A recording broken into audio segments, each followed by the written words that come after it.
ਸਵਾਗਤ ਜੀ ਤੁਹਾਡਾ ਸਾਰਿਆਂ ਦਾ। ਤੁਸੀਂ ਦੇਖ ਰਹੇ ਹੋ ਪ੍ਰਾਈਮ ਏਸ਼ੀਆ ਟੀਵੀ। ਮੈਂ ਗੁਰਪ੍ਰੀਤ ਸਿੰਘ ਸੰਧਾਵਾਲੀਆ ਤੇ ਗੱਲ ਇਹ ਆ ਕਿ ਅਸੀਂ ਆਪਣੇ ਟਾਈਮ ਮੁਤਾਬਕ ਉੱਥੇ ਹਾਜ਼ਰ ਹੋ ਜਾਈਦਾ।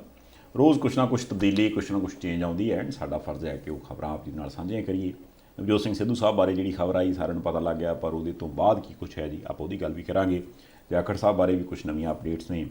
ਫਿਰ ਪੰਜਾਬ ਸਰਕਾਰ ਨੇ ਆਪਣੇ ਵੱਲੋਂ ਜਿਹੜੇ ਵਾਅਦੇ ਗਰੰਟੀਆਂ ਦਿੱਤੀਆਂ ਸੀਗੀਆਂ, ਉਹ ਕਹਿੰਦੇ ਕਿ ਉਹਨਾਂ ਦੇ ਲਈ ਅਸੀਂ ਜਗ੍ਹਾ ਤਰੀਕ ਮੁਕਰਰ ਕਰ ਦਿੱਤੀ ਹੈ। ਉਹ ਕੀ ਕਹਾਣੀ ਆ ਉਹ ਵੀ ਸਮਝਾਂਗੇ।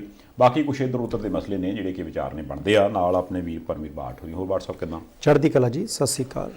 ਸਤਿ ਸ਼੍ਰੀ ਅਕਾਲ ਮਾਲਕੋ। ਦੇਖੋ ਗੱਲ ਇਹ ਆ ਕਿ ਵੀ ਪਹਿਲਾਂ ਚੱਲਿਆ ਤੇਲ, ਫਿਰ ਚੱਲ ਪਿਆ ਨਿੰਬੂ, ਫਿਰ ਸਿਲੰਡਰੀ ਹੋਏ ਲੋਕੀ, ਤੇ ਹੁਣ ਤੇ ਕਹਿੰਦੇ ਵੀ ਜਿਹੜੀ ਚੀਜ਼ ਨੂੰ ਹੱਥ ਲਾਈਦਾ, ਮਤਲਬ ਗਰਮੀ ਇੰਨੀ ਭਾਵੇਂ ਕੰਧ ਨੂੰ ਲਾ ਲਓ, ਉਹ ਵੀ ਕਹਿੰਦੇ ਵੀ ਹਾਏ ਤੱਤ ਆਈ।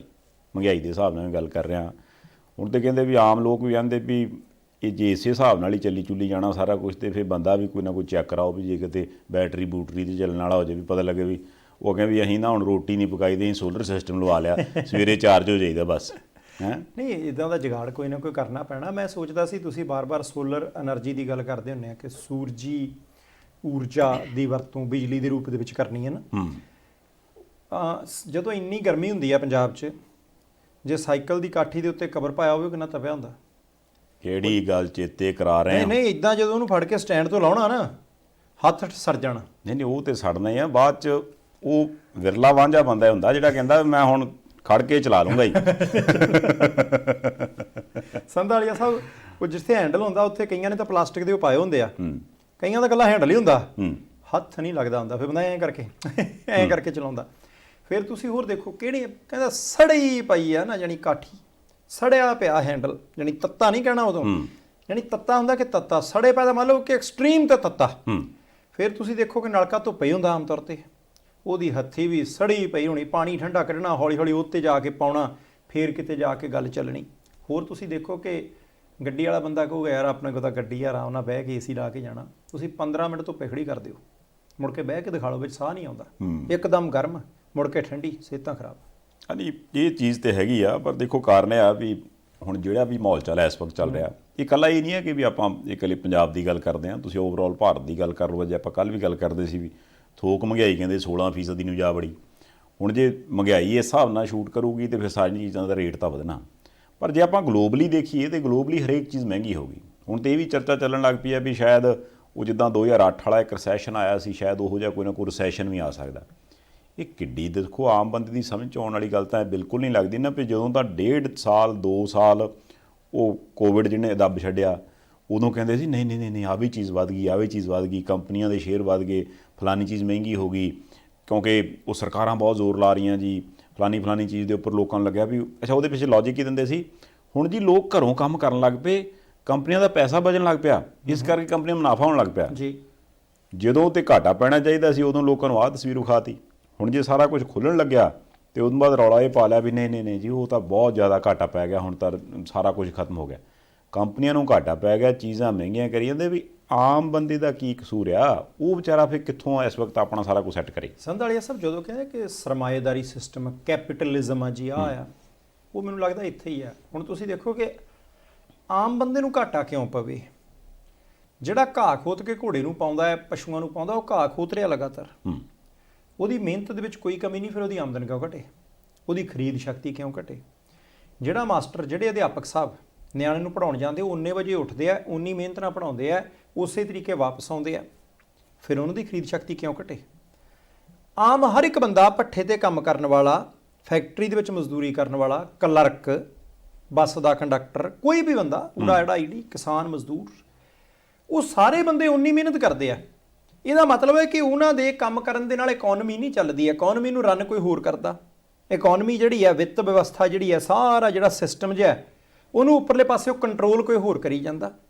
ਹੁਣ ਜਿਹੜੇ ਕੰਟਰੋਲ ਕਰਦੇ ਆ ਉਹ ਕਦੇ ਐਂ ਕਰ ਦਿੰਦੇ ਆ, ਕਦੇ ਐਂ ਕਰ ਦਿੰਦੇ ਆ। ਹੁਣ ਤੁਸੀਂ ਦੇਖੋ ਕਿ ਭਾਰਤ ਦੇ ਵਿੱਚ ਸਿਲੰਡਰ 1000 ਤੋਂ ਉੱਪਰ ਨੂੰ ਚਲ ਗਿਆ।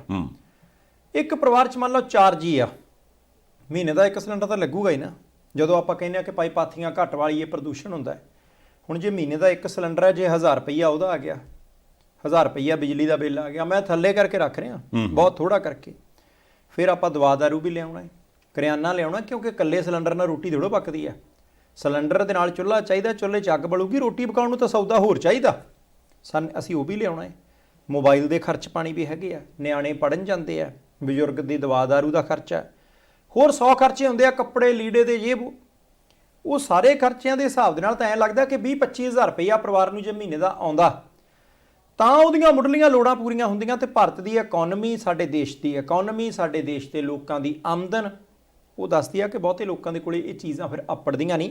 ਇਹਦਾ ਮਤਲਬ ਹੈ ਕਿ ਲੋਕ ਕੰਮ ਕਰੀ ਜਾਂਦੇ ਆ, ਉਹਨਾਂ ਨੂੰ ਖਬਰ ਨਹੀਂ ਸੁਣਦੀ। ਘਰਾਂ ਦੀਆਂ ਕੀਮਤਾਂ ਢਹਿ ਢੇਰੀ, ਘਰਾਂ ਦੀਆਂ ਕੀਮਤਾਂ ਅਸਮਾਨੇ ਚੜੀਆਂ, ਆਹ ਚੀਜ਼ ਦੀ ਕਿੱਲਤ ਪੈਦਾ ਹੋ ਗਈ, ਜਮਾਖੋਰੀ ਦੇ ਕਰਕੇ ਹੋਈ ਹੈ। ਰੂਸ ਤੇ ਯੂਕਰੇਨ ਦੀ ਲੜਾਈ ਲੱਗ ਗਈ ਹੈ, ਦੁਨੀਆ ਭਰ ਦੇ ਵਿੱਚ ਤੇਲ ਦੀਆਂ ਕੀਮਤਾਂ ਨੂੰ ਅੱਗ ਲੱਗੀ। ਨਾ ਤਾਂ ਆਮ ਬੰਦੇ ਨੇ ਰੂਸ ਯੂਕਰੇਨ ਨੂੰ ਲੜਾਇਆ, ਨਾ ਆਮ ਬੰਦੇ ਨੇ ਜਮਾਖੋਰੀ ਕੀਤੀ ਹੈ, ਨਾ ਆਮ ਬੰਦੇ ਨੇ ਕਰੰਸੀ ਛਾਪ ਕੇ ਜਿਹੜੀ ਆ ਬਾਜ਼ਾਰ ਦੇ ਵਿੱਚ ਭੇਜ ਦਿੱਤੀ ਕਿ ਭਾਈ ਚੀਜ਼ ਜਿਹੜੀ 100 ਦੀ ਸੀ 140 ਦੀ ਹੋ ਗਈ। ਆਮ ਬੰਦਾ ਮਿਹਨਤ ਨਹੀਂ ਕਰਦਾ, ਪਰ ਸਭ ਤੋਂ ਵੱਧ ਧੱਕੇ ਧੌਲੇ ਉਹ ਨਹੀਂ ਪੈਂਦੇ ਆ। ਨਹੀਂ, ਇਹ ਉਹ ਵਿਸ਼ਾ ਇਹ ਅਸੀਂ ਇਸ ਕਰਕੇ ਜ਼ਿਕਰ ਕੀਤਾ ਵੀ ਕਿਸੇ ਵੇਲੇ ਇਹ ਸਮਝ ਲਿਆ ਜਾਂਦਾ ਵੀ ਯਾਰ ਬਾਕੀ ਤੇ ਸਾਰਾ ਕੁਝ ਠੀਕ ਆ, ਰੋਜ਼ ਤੁਸੀਂ ਲੀਡਰਾਂ ਦੇ ਬਿਆਨਾਂ ਦੀਆਂ ਗੱਲਾਂ ਕਰਦੇ ਰਹਿੰਦੇ ਹੋ ਵੀ ਵੀਰ ਮੇਰਿਆ ਵੀ ਅੱਗੇ ਵੀ ਨੋਟ ਉਹਨੇ ਕੀ ਹੁੰਦੇ ਸੀ ਜੇਬ 'ਚ, ਜਦੋਂ ਦੁਕਾਨ ਤੇ ਜਾਣਾ ਤੇ ਉਦੋਂ ਆਖਣਾ 50 ਕਿਲੋ ਆ, ਪੌਣਾ ਕਿਲੋ ਆ, ਸਵਾ ਕਿਲੋ ਆ, 1.5 ਕਿਲੋ ਦੇ ਦੇ। ਤੇ ਹੌਲੀ ਹੌਲੀ ਕਿਉਂਕਿ ਰੁਪਈਏ ਵਧੇ ਨਹੀਂ, ਹਾਂ ਦਾਲ ਜਿਹੜੀ ਉਹ ਕਿਲੋ ਵਾਲੀ ਉਹ ਹੁਣ ਅੱਧੇ ਤੇ ਆ ਗਈ ਹੈ। ਦੂਸਰੇ ਪਾਸੇ ਬੰਦਾ ਕਹਿੰਦਾ ਵੀ ਤੇਲ ਸ਼ਾਹ ਜੀ ਛੋਟੀ ਸ਼ੀਸ਼ੀ ਦੇ ਦਿਓ, ਹੁਣ ਲੀਟਰ ਵਾਲੀ ਬੋਤਲ ਵਾਲਾ ਤੇ ਕੰਮ ਰਹਿਣ ਦਿਓ। ਉਹ ਜਿਹੜਾ ਵਿਚਾਰਾ ਕਿਰਸ ਕਰ ਕਰਕੇ ਇਸ ਵਕਤ ਟਾਈਮ ਪਾਸ ਕਰ ਰਿਹਾ। ਜ਼ਰੂਰ ਬੇਨਤੀ ਇਹ ਹੈ ਵੀ ਜਿਹੜੇ ਵੀ ਵੱਡੇ ਵੱਡੇ ਦਿਮਾਗ ਨੇ, ਵੱਡੇ ਵੱਡੇ ਸਿਰ ਨੇ, ਜਿਨ੍ਹਾਂ ਨੇ ਪਾਲਿਸੀਆਂ ਘੜਨੀਆਂ, ਜਿਨ੍ਹਾਂ ਨੇ ਅਰਥਚਾਰੇ ਨੂੰ ਚਲਾਉਣਾ, ਉਹ ਉਹਨਾਂ ਬਾਰੇ ਵੀ ਸੋਚ ਲੈਣ ਯਾਰ। ਕਿਉਂਕਿ ਜੇ ਬੰਦਾ ਜੇ ਉੱਥੇ ਸਾਹ ਲੈਂਦਾ ਰਹੂਗਾ, ਉਹ ਆਪਣੇ ਕੰਮਕਾਰ 'ਚ ਲੱਗਾ ਰਹੂਗਾ, ਫਿਰ ਹੀ ਉੱਪਰ ਰਾਜ ਭਾਗ ਚੱਲਦੇ ਰਹਿਣੇ ਆ। ਅਤੇ ਜੇ ਉਹ ਭੁੱਖਾ ਮਰਨ ਲੱਗ ਪਿਆ ਤਾਂ ਫਿਰ ਆਪਾਂ ਸ਼੍ਰੀਲੰਕਾ ਦੇ ਹਾਲ 'ਤੇ ਵੇਖੀਏ। ਕਿਉਂਕਿ ਜੇਕਰ ਜਦੋਂ ਰੌਲਾ ਰੱਪਾ ਪੈਂਦਾ ਤਾਂ ਜਿਨ੍ਹਾਂ ਦੀ ਕੁਰਸੀ ਉੱਥੇ ਹੁੰਦੀ ਉੱਪਰ, ਉਹ ਫਿਰ ਲੱਭਦੇ ਹੁੰਦੇ ਵੀ ਮੈਨੂੰ ਹਨੇਰੇ ਜਿਹੇ ਚੁੱਕ ਕੇ ਲੈ ਜਾਓ ਹੈਲੀਕਾਪਟਰ 'ਚ, ਨਾਲ ਮੇਰੇ ਨੋਟਾਂ ਵਾਲੇ ਬੈਗ ਲੈ ਜਾਓ, ਮੇਰਾ ਨਾ ਦਿਲ ਘਾਉ ਮਾਉ ਕਰਦਾ। ਬੈਗ ਰੱਖ ਲਿਓ, ਮੈਂ ਭਾਵੇਂ ਲੰਮਕੇ ਆਜੂ ਨਾਲ। ਆ ਵੀ ਉਹ ਟਾਈਮ ਨਾ ਆਵੇ ਕਿਤੇ ਵੀ। ਸੰਧਾਲੀਆ ਸਾਹਿਬ ਤੁਸੀਂ ਦੇਖੋ ਕਿ ਆਪਾਂ ਸਕੂਟਰ ਚਲਾਉਣੇ, ਮੋਟਰਸਾਈਕਲ, ਕਾਰ, ਆਪਣੇ ਕੋਲੇ ਜਿਹੜਾ ਵੀ ਸਾਧਨ ਮਹਾਰਾਜ ਨੇ ਦਿੱਤਾ, ਆਪਾਂ ਕਹਿੰਦੇ ਇੱਥੋਂ ਜਿਹੜੇ ਆਪਾਂ ਕਿੰਨੇ ਕੌਨਫੀਡੈਂਟ ਹੁੰਨੇ ਆ, ਇੱਥੋਂ ਆ ਜਾਣਾ, ਇੱਧਰਲੇ ਪਾਸੇ ਖੱਬੇ ਪਾਸੇ ਪੰਪ ਆ, ਸੱਜੇ ਪਾਸੇ ਪੰਪ ਆ, ਇੱਥੇ ਗੈਸ ਸਟੇਸ਼ਨ ਕਹਿੰਦੇ, ਉੱਥੇ ਪੈਟਰੋਲ ਡੀਜ਼ਲ ਪੰਪ ਕਹਿੰਦੇ ਆਪਣੇ, ਤੇ ਉੱਥੇ ਆ ਕੇ ਪੈਸੇ ਦੇਣੇ ਆ। ਗੱਲ ਕਿਹੜੀ ਆ, ਕਾਰਡ ਮਾਰਨਾ, ਤੇਲ ਪਵਾ ਲੈਣਾ। ਅੱਜ ਸ਼੍ਰੀਲੰਕਾ ਦੇ ਵਿੱਚ ਮੰਨ ਲਓ ਤੁਹਾਡੇ ਵਰਗੇ ਵੱਡੇ ਬੰਦੇ, ਸਰਦਾਰ, ਸਿਰਾ ਲੱਗਾ ਪਿਆ, ਲੋਕ ਸਲੂਟ ਕਰਦੇ ਹੋ ਵੀ ਥੋੜ੍ਹਾ ਜਿਹਾ ਝੁੱਕ ਕੇ ਯਾਨੀ ਸਿੱਧਾ ਸਲੂਟ ਵੀ ਨਹੀਂ ਕਰ ਦਿੰਦੇ। ਉਹ ਬੰਦੇ ਜਦੋਂ ਆਪਦੀਆਂ ਗੱਡੀਆਂ ਜਾਂਦੇ, ਉੱਥੇ ਜਾਂਦੇ ਆ, ਭਾਵੇਂ ਰੁਪਈਆ ਲੱਖ ਪਿਆ ਹੋਵੇ ਸ਼੍ਰੀਲੰਕਨ, ਪੰਪ ਵਾਲਿਆਂ ਨੂੰ ਕਹਿੰਦੇ ਜੀ ਤੇਲ ਕਿੰਨੇ ਨੂੰ ਲੀਟਰ, ਉਹ ਕਹਿੰਦੇ ਜੀ 700 ਨੂੰ ਲੀਟਰ, ਕਹਿੰਦੇ ਚੱਕ 1500 ਪਾ ਦੇ ਲੀਟਰ, ਉਹ ਕਹਿੰਦੇ ਲਿਆਓ 1500 ਤੇਲ ਹੈ ਨਹੀਂ। ਯਾਨੀ 2-3 ਦਿਨ ਹੋ ਗਏ ਤੇਲ ਹੀ ਨਹੀਂ। ਗੱਡੀ ਤੁਹਾਡੀ ਕੀ ਕਰੂਗੀ ਬਈ, ਤੁਹਾਡਾ ਘਰ ਕੀ ਕਰੂਗਾ, ਤੁਹਾਡਾ ਬਾਕੀ ਜਿਹੜਾ ਤਾਮ ਝਾਮ, ਕਿਉਂਕਿ ਬੇਸਿਕਲੀ ਤਾਂ ਕਾਗਜ਼ ਦੇ ਟੁਕੜੇ ਹੀ ਨੇ ਨਾ ਨੋਟ। ਹੁਣ ਜੇ ਦੇਸ਼ ਹੀ ਉੱਥੇ ਲਿਆ ਕੇ ਖੜਾ ਕਰ ਦਿੱਤਾ, ਫਿਰ ਤੇਲ ਹੈ ਨਹੀਂ, ਖਾਣ ਨੂੰ ਹੈ ਨਹੀਂ, ਖੰਡ ਹੈ ਨਹੀਂ, ਚੌਲ ਹੈ ਨਹੀਂ, ਫਿਰ ਤਾਂ ਨੋਟਾਂ ਨੂੰ ਅੱਗ ਲਾ ਕੇ ਸੇਕਾਂਗੇ ਆਪਾਂ। ਇਸ ਕਰਕੇ ਜਿੱਥੇ ਆਪਾਂ ਕਿਤੇ ਬੈਠੇ ਆ, ਕਈ ਵਾਰੀ ਹੁੰਦਾ ਯਾਰ ਅਸੀਂ ਕੀ ਲੈਣਾ ਵੋਟਾਂ ਤੋਂ, ਵੋਟ ਪਾਉਣ ਹੀ ਨਹੀਂ ਜਾਂਦੇ। 40-45% ਲੋਕ ਇੱਥੇ ਵੀ ਨਹੀਂ ਜਾਂਦੇ ਵੋਟ ਪਾਉਣ, 35 ਲਾ ਲਓ, ਭਾਰਤ 'ਚ ਵੀ ਇਦਾਂ ਹੀ ਹੈ। ਉਹ ਭਾਈ ਵੋਟ ਪਾਉਣ ਜਾਇਆ ਕਰੋ, ਇਹ ਮਤ ਕਿਹਾ ਕਰੋ ਯਾਰ ਆਪਣਾ ਕਮਾਉਨੇ, ਆਪਣਾ ਖਾਣੇ, ਕਮਾ ਲਓਗੇ, ਹੰਡਾਓਗੇ ਤਾਂ ਜੇ ਚੀਜ਼ ਹੋਊਗੀ। ਵੋਟ ਪਾਓ, ਚੱਜ ਦੇ ਲੀਡਰ ਚੁਣੋ, ਇੱਥੇ ਕੈਨੇਡਾ 'ਚ ਵੀ, ਭਾਰਤ 'ਚ ਵੀ, ਸ਼੍ਰੀਲੰਕਾ 'ਚ ਵੀ। ਨਹੀਂ ਤਾਂ ਸੰਧਾਲੀਆ ਸਭ ਕੱਟੜਤਾ ਕਿਸੇ ਵੀ ਚੀਜ਼ ਦੀ ਮਾੜੀ ਹੈ। ਮੈਂ ਇਸੇ ਕਰਕੇ ਕਹਿੰਦਾ ਨਾ, ਮਾਰਿਆ ਕਰੋ ਪਰ ਹੌਲੀ ਮਾਰਿਆ ਕਰੋ ਭਾਈ। ਜਦੋਂ ਬਿਲਕੁਲ ਹੀ ਜ਼ੋਰ ਨਾਲ ਮਾਰ ਦੋਗੇ, ਡਰ ਲਿੱਥ ਜਾਣਾ ਮੇਰੇ ਵਰਗੇ ਬੰਦੇ ਦਾ। ਹੁਣ ਨਹੀਂ ਵੈਸੇ ਗੱਲ ਹੀ ਕੀਤੀ ਜਾਨੀ, ਕਹਿੰਦਾ ਦੇਖੋ ਕੈਸੀ ਬਦਨਾਮੀ ਕੀਤੀ ਜਾ ਰਹੀ ਪਾਰਟੀ ਦੀ ਹੈ, ਲਗਾਤਾਰ ਬਦਨਾਮੀ ਕੀਤੀ ਜਾ। ਸੰਧਾਲੀਆ ਸਾਹਿਬ ਅਫਗਾਨਿਸਤਾਨ ਦੇ ਵਿੱਚ ਮੈਨੂੰ ਯਾਦ ਆ ਗਿਆ ਕਿ ਅਸੀਂ ਕਈ ਵਾਰੀ ਭੁੱਲ ਜਾਂਦੇ ਹਾਂ ਕਿ ਅਸੀਂ ਕਿੰਨੇ ਚੰਗੇ ਤਰੀਕੇ ਨਾਲ ਰਹਿੰਦੇ ਹਾਂ। ਤੁਹਾਡੇ ਕੋਲੇ ਪੈਸਾ ਟਕਾ ਜੋ ਮਰਜ਼ੀ ਆ, ਘਰ ਹੈ, ਪਰ ਸਾਡੇ ਕੋਲੇ ਸੜਕ ਤੇ ਤੁਰਨ ਦੀ ਆਜ਼ਾਦੀ ਹੈ, ਸਾਹ ਲੈਣ ਦੀ ਆਜ਼ਾਦੀ ਹੈ, ਭਾਰਤ 'ਚ ਵੀ, ਇੱਥੇ ਵੀ। ਅਫਗਾਨਿਸਤਾਨ ਦੇ ਵਿੱਚ ਤਾਲਿਬਾਨ ਦਾ ਰਾਜ ਹੈ। ਉਦੋਂ ਫਿਰ ਜਿਹੜਾ ਹੈਲੀਕਾਪਟਰ ਉੜ ਗਿਆ ਸੀ, ਉਹ 'ਚ ਵੀ ਨੋਟ ਸੀ, ਕਹਿੰਦੇ ਛੱਡ ਕੇ ਭੱਜ ਗਏ। ਉੱਥੇ ਉਹਨਾਂ ਨੇ ਕਹਿਤਾ ਜੀ ਕਿ ਜਿੱਦਾਂ ਆਪਾਂ ਦੋਨੋਂ ਜਣੇ ਖਬਰਾਂ ਤੇ ਗੱਲਬਾਤ ਕਰਦੇ ਹਾਂ ਕਿ ਜਿਹੜੀਆਂ ਵੀ ਬੀਬੀਆਂ, ਔਰਤਾਂ, ਮੁਟਿਆਰਾਂ ਅਫਗਾਨਿਸਤਾਨ ਦੀਆਂ ਖਬਰਾਂ ਦਿੰਦੀਆਂ, ਨਿਊਜ਼ ਐਂਕਰ, ਚਿਹਰਾ ਬਿਲਕੁਲ ਢੱਕਣਾ ਪਊਗਾ। ਦੇਖੋ ਕਿਸੇ ਧਰਮ ਦੇ ਵਿੱਚ ਇਹ ਸਾਰੀਆਂ ਚੀਜ਼ਾਂ ਹੋਣਗੀਆਂ, ਹੁਣ ਚਿਹਰਾ ਵੀ ਢੱਕਣਾ ਪਊਗਾ। ਤੇ ਜੇ 72 ਕਿਲੋਮੀਟਰ ਤੋਂ ਵੱਧ, ਤੁਸੀਂ ਅੰਦਾਜ਼ਾ ਲਾਓ ਕਿਆ ਸ਼ਰਤਾਂ ਨੇ ਕਿ 72 ਕਿਲੋਮੀਟਰ ਤੋਂ ਵੱਧ ਜੇ ਤੁਸੀਂ ਸਫ਼ਰ ਕਰਨਾ ਕਿਤੇ, ਤਾਂ ਤੁਹਾਡੇ ਨਾਲ ਇੱਕ ਮਰਦ ਦਾ ਹੋਣਾ ਲਾਜ਼ਮੀ ਹੈ, ਨਹੀਂ ਤਾਂ ਤੁਸੀਂ ਬੀਬੀਆਂ ਸਫ਼ਰ ਨਹੀਂ ਕਰ ਸਕਦੀਆਂ। ਹੋਰ ਦੇਖੋ, ਨਹੀਂ ਪਰ ਇਹਦੇ ਤੁਸੀਂ ਦੇਖੋ ਲੌਜਿਕ ਕਿੱਡਾ ਜੀ ਵੀ 72 ਕਿਲੋਮੀਟਰ ਤੱਕ ਤਾਂ ਉਹਨੂੰ ਕੋਈ ਖਤਰਾ ਨਹੀਂ ਹੈਗਾ। ਜਦੋਂ ਉਹਨੇ 73ਵੇਂ ਕਿਲੋਮੀਟਰ ਤੇ ਚਲੇ ਜਾਣਾ, ਉਦੋਂ ਅਚਾਨਕ ਖਤਰਾ ਹੁੰਦਾ, ਉਦੋਂ ਉਹਦਾ ਮਰਦ ਚਾਹੀਦਾ। ਹਾਂ, ਤੇ ਰਾਹ ਦੇ ਵਿੱਚ ਵੀ ਤੁਸੀਂ ਦੇਖੋ ਡਾਕਟਰ ਬੀਬੀਆਂ ਨੇ, ਨਰਸ ਬੀਬੀਆਂ ਨੇ ਕਿ ਭਾਈ ਤੁਸੀਂ ਐਨ ਚੰਗੇ ਤਰੀਕੇ ਆਪਣੇ ਆਪ ਨੂੰ ਢੱਕ ਕੇ ਜਾਣਾ ਤੇ ਉੱਥੇ ਜਾ ਕੇ ਆਪਣੀ ਯੂਨੀਫਾਰਮ ਪਾਉਣੀ ਹੈ। ਚਲੋ ਕੋਈ ਨਹੀਂ। ਸੰਧਾਲੀਆ ਸਾਹਿਬ ਪਤਾ ਨਹੀਂ ਕਿਹੜੇ ਹੁੰਦੇ ਉਹ ਅਮਿਊਜ਼ਮੈਂਟ ਪਾਰਕ ਕਿਹੜੇ ਹੁੰਦੇ ਆ, ਉਹ ਇਦਾਂ ਹੀ ਹੁੰਦਾ ਕੁਝ ਕਿ ਉੱਥੇ ਸ਼ੁੱਕਰਵਾਰ, ਸ਼ਨੀਵਾਰ, ਐਤਵਾਰ, ਸੋਮਵਾਰ ਤਾਂ ਬੀਬੀਆਂ ਜਾਣਗੀਆਂ, ਬਾਕੀ ਦਿਨ ਬੰਦੇ ਜਾਣਗੇ, ਇਕੱਠੇ ਨਹੀਂ ਜਾ ਸਕਦੇ। ਯਾਨੀ ਇੱਥੇ ਤੱਕ ਹਾਲਾਤ ਨੇ। ਪੜ੍ਹਨਾ ਤਾਂ ਕਮਰੇ ਜਿਹੜੇ ਅੱਡ ਕੁੜੀਆਂ ਦੇ ਹੋਣਗੇ, ਮੁੰਡਿਆਂ ਦੇ ਅੱਡ ਹੋਣਗੇ। ਡਰਾਈਵਿੰਗ ਲਾਇਸੈਂਸ ਇੱਕ ਹੈਰਾਤ ਸ਼ਹਿਰ ਹੈ, ਉੱਥੇ ਉਹ ਕਹਿੰਦੇ ਜੀ ਔਰਤਾਂ ਦੇ ਡਰਾਈਵਿੰਗ ਲਾਇਸੈਂਸ ਨਹੀਂ ਬਣਾਉਣੇ। ਨਾ ਨਾ ਨਾ ਨਾ ਨਾ, ਇਹ ਨਹੀਂ ਹੋ ਸਕਦਾ ਕਿ ਔਰਤਾਂ ਦੇ ਡਰਾਈਵਿੰਗ ਲਾਇਸੈਂਸ ਬਣਾਤੇ ਜਾਣ। ਇਹ ਮੈਂ ਬਹੁਤ ਥੋੜੀਆਂ ਗੱਲਾਂ ਦੱਸੀਆਂ ਇਸ ਕਰਕੇ ਭਾਈ, ਜਿਹੜਾ ਬੰਦਾ ਠੀਕ ਮੁਲਕ 'ਚ ਬੈਠਾ, ਜਿੱਥੇ ਆਜ਼ਾਦੀ ਦੇ ਨਾਲ ਸਾਹ ਲੈਣ ਦੀ ਜਿਹੜੀ ਹੈ ਉਹਨੂੰ ਸ਼ਕਤੀ, ਉਹਨੂੰ ਪਾਵਰ, ਉਹਨੂੰ ਤਾਕਤ ਮਿਲੀ ਹੈ, ਉਹਨੂੰ ਹੋਰ ਮਜ਼ਬੂਤ ਕਿੱਦਾਂ ਕਰਨਾ? ਚੰਗੇ ਤਰੀਕੇ ਵੋਟਾਂ ਜ਼ਰੂਰ ਪਾਓ, ਬੁੱਧੀ ਤੇ ਵਿਵੇਕ ਦੇ ਨਾਲ ਪਾਓ, ਆਪਣੇ ਦੇਸ਼ਾਂ ਦੇ ਵਿੱਚ ਲੋਕਤੰਤਰ ਨੂੰ ਮਜ਼ਬੂਤ ਕਰੋ, ਜਿੱਥੇ ਹੈ ਨਹੀਂ ਉੱਥੇ ਲੋਕਤੰਤਰ ਪੈਦਾ ਹੋਵੇ, ਉਹਦੇ ਲਈ ਕੰਮ ਕਰੋ। ਹਾਂ, ਨਹੀਂ ਬੜਾ ਜ਼ਰੂਰੀ ਹੈ। ਤੁਸੀਂ ਆਪ ਸੋਚ ਕੇ ਦੇਖ ਲਓ ਕਿ ਵੀ ਆਹ ਜੇ ਸ਼ਰਤਾਂ ਮੰਨ ਲਓ, ਜਿੱਥੇ ਕਿਤੇ ਵੀ ਆਪਾਂ ਰਹਿੰਦੇ ਹਾਂ, ਜਿੱਥੇ ਕਿਤੇ ਆਜ਼ਾਦੀ ਹੈ, ਅਚਾਨਕ ਮੰਨ ਲਓ ਸਵੇਰੇ ਹੀ ਇੱਕ ਖਬਰ ਆ ਜਾਵੇ, ਸਵਿਚ ਹੋ ਜਾਵੇਗਾ। ਹਾਂ ਵੀ ਮਹਾਰਾਜ ਤੁਸੀਂ ਹੁਣ 80 ਕਿਲੋਮੀਟਰ ਤੱਕ ਜਾਂਦੇ ਹੋ, ਓਹੋ ਉੱਪਰਲੇ 8 ਕਿਲੋਮੀਟਰ ਦਾ ਕਰਕੇ ਇੱਕ ਮਰਦ ਤੁਸੀਂ ਨਾਲ ਲੈ ਕੇ ਜਾਣਾ, ਕਿੰਨਾ ਔਖਾ। ਹੁਣ ਜੇ ਤੁਸੀਂ ਰਸਤੇ 'ਚ ਜਾਣਾ ਤੇ ਤੁਸੀਂ ਇਸ ਤਰ੍ਹਾਂ ਦੇ ਵਸਤਰ ਪਾ ਕੇ ਹੀ ਜਾ ਸਕਦੇ, ਅਦਰਵਾਈਜ਼ ਤੁਸੀਂ ਜਾ ਨਹੀਂ ਸਕਦੇ। ਆਹ ਤੁਹਾਨੂੰ ਫੈਸਿਲਿਟੀ ਮਿਲਣੀ ਆ, ਆਹ ਫੈਸਿਲਿਟੀ ਤੁਹਾਨੂੰ ਨਹੀਂ ਮਿਲਣੀ। ਹੁਣ ਜੇ ਇੰਨੀਆਂ ਰੋਕਾਂ ਟੋਕਾਂ ਹੋਣ ਤੇ ਉੱਥੇ ਜੀਵਨ ਕਿੰਨਾ ਔਖਾ ਹੋਊਗਾ। ਇਸ ਕਰਕੇ ਮੈਨੂੰ ਇਹ ਲੱਗਦਾ ਹੁੰਦਾ ਕਿ ਵੀ ਜਿੱਥੇ ਜੋ ਬੰਦਾ ਰਹਿੰਦਾ, ਇੱਕ ਤੇ ਉਹਦਾ ਸ਼ੁਕਰ ਕਰੇ, ਦੂਸਰਾ ਜੋ ਉਹਦੀ ਜ਼ਿੰਮੇਵਾਰੀ ਬਣਦੀ ਉਹ ਜ਼ਰੂਰ ਨਿਭਾਵੇ, ਭਾਵੇਂ ਉਹ ਵੋਟ ਪਾਉਣੀ ਕਿਉਂ ਨਹੀਂ। ਇਹ ਬਹੁਤ ਜ਼ਰੂਰੀ ਹੈ। ਸੰਧਾਲੀਆ ਸਾਹਿਬ ਤੁਸੀਂ ਅਫਗਾਨਿਸਤਾਨ ਜਾਂਦੇ ਹੋ, ਕਾਰ ਹੈ ਤੁਹਾਡੀ, ਕਾਰ ਦੇ ਵਿੱਚ ਕੋਈ ਬੀਬੀ, ਕੋਈ ਔਰਤ, ਕੋਈ ਮੁਟਿਆਰ ਬੈਠੀ ਹੈ। ਮੈਂ ਉੱਥੇ ਬਿਲਕੁਲ ਨਹੀਂ ਜਾਂਦਾ, ਨਾ ਮੈਂ ਜਾਣਾ। ਠੀਕ ਹੈ, ਹੱਦ ਹੋ ਗਈ। ਤੋੜਾ ਬੋਰਾ ਦੀਆਂ ਪਹਾੜੀਆਂ ਨਹੀਂ ਦੇਖਣੀਆਂ। ਮੈਂ ਤੋੜਾ ਲੈ ਕੇ ਜਾਂ ਬੋਰਾ ਲੈ ਕੇ ਇੱਥੇ ਕਿਤੇ ਤੁਰਦਾ ਫਿਰਦਾ ਰਹੂੰਗਾ। ਨਹੀਂ, ਤੋੜਾ ਬੋਰਾ ਦੀਆਂ ਪਹਾੜੀਆਂ ਜੋ ਤੋਰੀਆਂ ਨਹੀਂ ਤੋੜਨੀਆਂ। ਨਹੀਂ, ਕੋਈ ਗੱਲ ਨਹੀਂ, ਤੋਰੀਆਂ ਛੱਡੀਆਂ, ਤੋਰੀਆਂ ਤੋੜ ਲਓ ਆਪੇ ਹੀ। ਸੰਧਾਲੀਆ ਸਾਹਿਬ ਤੁਸੀਂ ਦੇਖੋ, ਜੇ ਔਰਤ ਕਾਰ ਦੇ ਵਿੱਚ ਆਪਾਂ ਕੀ ਕਰਦੇ ਹਾਂ? ਗਾਣਾ ਲਾ ਯਾਰ, ਗਾਣਾ ਗੁਣਾ ਲਾਓ, ਸਫ਼ਰ ਵਧੀਆ ਨਿਕਲਦਾ। ਐਂ ਕਰਕੇ ਨਾ ਠੂੰਗਾ ਜਿਹਾ ਮਾਰਦੇ ਆ, ਅਗਲਾ ਗਾਣਾ ਹਾਂ ਇਹ ਨਹੀਂ ਵਧੀਆ, ਫਿਰ ਠੂੰਗਾ ਮਾਰਿਆ, ਹਾਂ ਇਹ ਨਹੀਂ ਵਧੀਆ, ਚੱਕ ਦੇ ਆਵਾਜ਼, ਦੱਬ ਦੇ ਆਵਾਜ਼, ਇੱਦਾਂ ਹੀ ਹੁੰਦੀ ਆ। ਉਹ ਕਹਿੰਦੇ ਜੀ ਜੇ ਔਰਤ ਕਾਰ ਦੇ ਵਿੱਚ ਬੈਠੀ ਹੈ, ਸੰਗੀਤ ਨਹੀਂ ਚੱਲ ਸਕਦਾ, ਗਾਣਾ ਨਹੀਂ ਵੱਜ ਸਕਦਾ। ਮਤਲਬ ਛੱਡੋ ਜੀ, ਵੇਖੋ ਜੀ, ਨਹੀਂ ਮੈਂ ਤਾਂ ਕਿਹਾ ਵੀ ਦੇਖੋ, ਜੇ ਤਾਂ ਤੁਸੀਂ ਇਸ ਪਾਸੇ ਚਲਾਉਣਾ ਸੀ 1 ਘੰਟਾ ਇੱਥੇ ਲਾ ਦਿੰਦੇ ਆ, ਤੇ ਉਹ ਵੀ ਹੋ ਸਕਦਾ ਵੀ 1 ਘੰਟੇ ਬਾਅਦ ਤੁਸੀਂ ਖੁਦ ਕਹੋ ਵੀ ਯਾਰ ਜਾਂ ਤਾਂ ਮੈਨੂੰ ਸਿਰ ਪੀੜ ਦੀ ਗੋਲੀ ਲਿਆ ਦਿਓ, ਜਾਂ ਮੈਂ ਸਵੇਰੇ ਡਾਕਟਰ ਨੂੰ ਵਿਖਾਉਣ ਜਾਣਾ, ਮੈਨੂੰ ਲੱਗਦਾ ਵੀ ਮੈਨੂੰ ਨਾ ਡਿਪਰੈਸ਼ਨ ਹੋ ਗਿਆ। ਕਿਉਂਕਿ ਇਹ ਉਹ ਚੀਜ਼ਾਂ ਨੇ ਦੁਨੀਆ 'ਚ ਵਾਪਰਦਾ। ਅਸੀਂ ਤੁਹਾਨੂੰ ਤਾਂ ਇਹ ਸਾਰੀਆਂ ਗੱਲਾਂ ਦੱਸਦੇ ਹੁੰਦੇ ਹਾਂ ਵੀ ਜਿੱਥੇ ਆਪਾਂ ਰਹਿੰਦੇ ਹਾਂ, ਜਿਸ ਵੀ ਹਾਲਾਤ 'ਚ ਰਹਿੰਦੇ ਹਾਂ, ਇੱਕ ਤਾਂ ਉਹਦਾ ਸ਼ੁਕਰ ਮਨਾਉਣਾ ਸਿੱਖੀਏ, ਥੈਂਕਸ ਕਰਨਾ ਸਿੱਖੀਏ ਉਸ ਪਰਮਾਤਮਾ ਦਾ। ਦੂਜਾ ਸੁੱਖ ਮੰਗੀਏ ਕਿ ਵੀ ਆਪਾਂ ਜਿੱਥੇ ਕਿ ਵੀ ਹੈਗੇ ਆ ਉਹ ਤੋਂ ਹੋਰ ਚੰਗਾ ਹੋਵੇ, ਮਾੜੇ ਵਾਲੇ ਪਾਸੇ ਨੂੰ ਆਪਾਂ ਨਾ ਜਾਈਏ। ਚਲੋ ਹੁਣ ਆਪਾਂ ਮੋੜਾ ਕੱਟੀਏ ਦੇਸ਼ ਪੰਜਾਬ ਦਾ। ਦੇਸ਼ ਪੰਜਾਬ 'ਚ ਜੇ ਆਪਾਂ ਲੰਘੇ ਕੱਲ੍ਹ ਦੀ ਗੱਲ ਕਰ ਲਈਏ, ਸਾਰਾ ਦਿਨ ਜਿਉਂ ਸਵੇਰ ਤੋਂ ਚਰਚਾ ਚੱਲੀ, ਆਪਣਾ ਭਾਈਚਾਰਾ ਮੀਡੀਆ ਵਾਲੇ ਦੀ ਗੱਲ ਕਰਦਾ, ਉਹ ਕਹਿੰਦੇ ਜੀ ਬਸ ਹੁਣ ਤੇ ਦੇਖੋ ਜੀ ਸਿੱਧੂ ਸਾਹਿਬ ਹੁਣ ਆ ਗਏ ਕਿ ਹੁਣ ਆ ਗਏ, ਦੇਖੋ ਜੀ। ਫਿਰ ਅਚਾਨਕ ਖਬਰ ਆ ਜਾਂਦੀ ਵੀ ਨਹੀਂ ਨਹੀਂ ਨਹੀਂ, ਉਹਨਾਂ ਨੇ ਸਰੈਂਡਰ ਨਹੀਂ ਕਰਨਾ, ਉਹਨਾਂ ਨੇ ਸੁਪਰੀਮ ਕੋਰਟ ਦੇ ਵਿੱਚ ਪਾ ਦਿੱਤੀ ਇਹ ਐਪਲੀਕੇਸ਼ਨ ਵੀ ਮਹਾਰਾਜ 1 ਹਫ਼ਤਾ ਦਿਓ ਜੀ ਸਰੈਂਡਰ ਕਰਨ ਲਈ। ਫਿਰ ਚਰਚਾ ਚੱਲ ਪਈ, ਹੁਣ ਮਿਲੇਗੀ ਸਿੱਧੂ ਸਾਹਿਬ ਨੂੰ ਨਵੀਂ ਜ਼ਿੰਦਗੀ, ਹੁਣ ਨਹੀਂ ਲੋੜ ਉਹਨਾਂ ਨੂੰ ਜੇਲ੍ਹ 'ਚ ਜਾਣ ਦੀ। ਥੋੜ੍ਹਾ ਟਾਈਮ ਆਪਾਂ ਉੱਧਰ ਲਾ ਲਿਆ, ਫਿਰ ਅਚਾਨਕ ਆ ਗਿਆ ਜੀ ਵੀ ਨਹੀਂ, ਉਹਨਾਂ ਨੂੰ ਉਹ ਜਿਹੜੀ ਐਪਲੀਕੇਸ਼ਨ ਸੀ ਉਹਦੇ 'ਤੇ ਕੋਈ ਰਾਹਤ ਨਹੀਂ ਮਿਲੀ ਅਤੇ ਉਹਨਾਂ ਨੂੰ ਸਰੈਂਡਰ ਕਰਨਾ ਪੈਣਾ। ਫਾਈਨਲੀ ਉਹਨਾਂ ਨੇ ਸਰੈਂਡਰ ਕਰਤਾ, ਹਾਲਾਂਕਿ ਮੀਡੀਆ ਨਾਲ ਉਹਨਾਂ ਨੇ ਕੋਈ ਗੱਲਬਾਤ ਨਹੀਂ ਕੀਤੀ। ਫਿਰ ਚਰਚਾ ਉਹੀ ਵੀ ਹੁਣ ਉਹ ਕੀ ਕਰਨਗੇ ਜੇਲ੍ਹ ਦੇ ਵਿੱਚ, ਜਿਹੜੀ ਕੱਲ੍ਹ ਵਾਲੀ ਲਿਸਟ ਸੀ ਫਿਰ ਉਹ ਸਰਾਣੇ ਕੱਛੇ ਬਣਾਉਣ ਵਾਲੀ ਫਿਰ ਕੱਢ ਕੇ ਆਪਾਂ ਚਲਾਉਣੀ ਸ਼ੁਰੂ ਕਰਤੀ। ਮਤਲਬ ਇਹਦੇ ਵਿੱਚ ਆਪਣਾ ਪੂਰਾ ਦਿਨ ਲੰਘਿਆ। ਸੰਧਾਲੀਆ ਸਾਹਿਬ ਦੇਖੋ, ਇੱਕ ਗੱਲ ਪੱਕੀ ਹੈ, ਹਰ ਇੱਕ ਬੰਦੇ ਨੂੰ ਇਨਸਾਫ ਮਿਲਣਾ ਚਾਹੀਦਾ। ਜਿਹੜਾ ਵੀ ਬੰਦੇ ਨੂੰ ਲੱਗਦਾ ਕਿ ਮੇਰੇ ਨਾਲ ਧੱਕਾ ਹੋਇਆ ਤੇ ਕਾਨੂੰਨੀ ਰੂਪ 'ਚ ਮਿਲਣਾ ਚਾਹੀਦਾ। ਬਾਕੀ ਦੇਖੋ ਹੁਣ ਆਉਣ ਵਾਲੇ ਨਾ 3 ਕੁ ਦਿਨ, ਘੱਟੋ ਘੱਟ 72 ਘੰਟੇ ਦੇ ਤੇ ਆਪਾਂ, 72 ਘੰਟੇ ਪੰਜਾਬ ਦਾ ਪਾਣੀ ਤਾਂ ਆ ਜਾਣਾ, ਪੰਜਾਬ ਦੀਆਂ ਨਹਿਰਾਂ 'ਚੋਂ ਝਾੜੀਆਂ ਝੂੜੀਆਂ ਸਾਫ਼ ਹੋ ਜਾਣੀਆਂ। ਆਉਣ ਵਾਲੇ 72 ਘੰਟਿਆਂ ਦੇ ਲਈ ਕੋਈ ਬੇਰੁਜ਼ਗਾਰ ਪੰਜਾਬ 'ਚ ਨਹੀਂ ਰਹਿਣਾ। ਆਉਣ ਵਾਲੇ 72 ਘੰਟੇ ਪ੍ਰਦੂਸ਼ਣ ਵੀ ਨਹੀਂ ਹੋਣਾ, ਪਰਾਲੀ ਦੀ ਅੱਗ ਵੀ ਨਹੀਂ ਹੋਣੀ, ਝੋਨੇ ਦਾ ਰੌਲਾ ਵੀ ਨਹੀਂ ਹੋਣਾ। ਕਿਉਂਕਿ ਸਾਡੇ ਲਈ, ਮੀਡੀਆ ਵਾਲਿਆਂ ਦੇ ਲਈ ਖਬਰ ਹੋਣੀ ਨਾ ਕਿ ਸਿੱਧੂ ਸਾਹਿਬ ਰਾਤ ਨੂੰ 8 ਘੰਟਿਆਂ ਦੇ ਵਿੱਚੋਂ ਸਿਰਫ 2.5 ਘੰਟੇ ਸੌਂ ਸਕੇ ਤੇ ਉਹਨਾਂ ਨੇ 17 ਪਾਸੇ ਲਏ। 2 ਵਾਰੀ ਉਹ ਉੱਠੇ, ਇੱਧਰ ਨੂੰ ਤੇ ਇੱਧਰ ਨੂੰ ਉਹ ਟਹਿਲੇ, ਫਿਰ ਉਹਨਾਂ ਨੇ ਟਿਕਟਕੀ ਲਾ ਕੇ ਕਰੇ ਬਾਹਰ ਨੂੰ ਦੇਖਿਆ ਤੇ ਸੰਤਰੀ ਨੂੰ ਕਿਹਾ ਪਾਣੀ ਪੀ ਲਵਾਂ, ਹੈ ਨਾ। ਇਹ ਜਾਣੀ ਖਬਰਾਂ ਬਹੁਤ ਆਉਣੀਆਂ। ਫਿਰ ਉਹਨਾਂ ਨੂੰ ਜੇਲ੍ਹ ਮੈਨੂਅਲ ਦੇ ਮੁਤਾਬਕ ਇੰਨੀਆਂ ਰੋਟੀਆਂ ਦਿੱਤੀਆਂ ਗਈਆਂ, ਉਹਦੇ ਵਿੱਚ ਉਹਨਾਂ ਨੇ 3 ਬੁਰਕੀਆਂ ਖਾਧੀਆਂ ਕਿ ਪੌਣੇ 3 ਖਾਧੀਆਂ। ਦਾਲ ਉਹਨਾਂ ਨੂੰ ਠੀਕ ਲੱਗੀ ਕਿ ਨਹੀਂ ਲੱਗੀ, ਉਹਨਾਂ ਨੇ ਜਦੋਂ ਥਾਲ ਗਿਆ ਤੇ ਐਂ ਕਰਕੇ ਕਿੰਨੇ ਇੰਚ ਪਰਾਂ ਨੂੰ ਕਰ ਦਿੱਤਾ, ਉਹ ਆਪਾਂ ਸਾਰੀਆਂ ਚੀਜ਼ਾਂ ਸਵੇਰੇ ਉੱਠ ਕੇ ਬਿਸਤਰਾ ਚੰਗੀ ਤਰ੍ਹਾਂ ਤੈਅ ਕੀਤਾ ਕਿ ਨਹੀਂ ਕੀਤਾ, ਆਪਾਂ ਇਹ ਵੀ ਦੱਸਣਾ। ਸਭ ਤੋਂ ਇੰਪੋਰਟੈਂਟ ਖਬਰ ਤੁਸੀਂ ਭੁੱਲ ਗਏ। ਦੱਸੋ।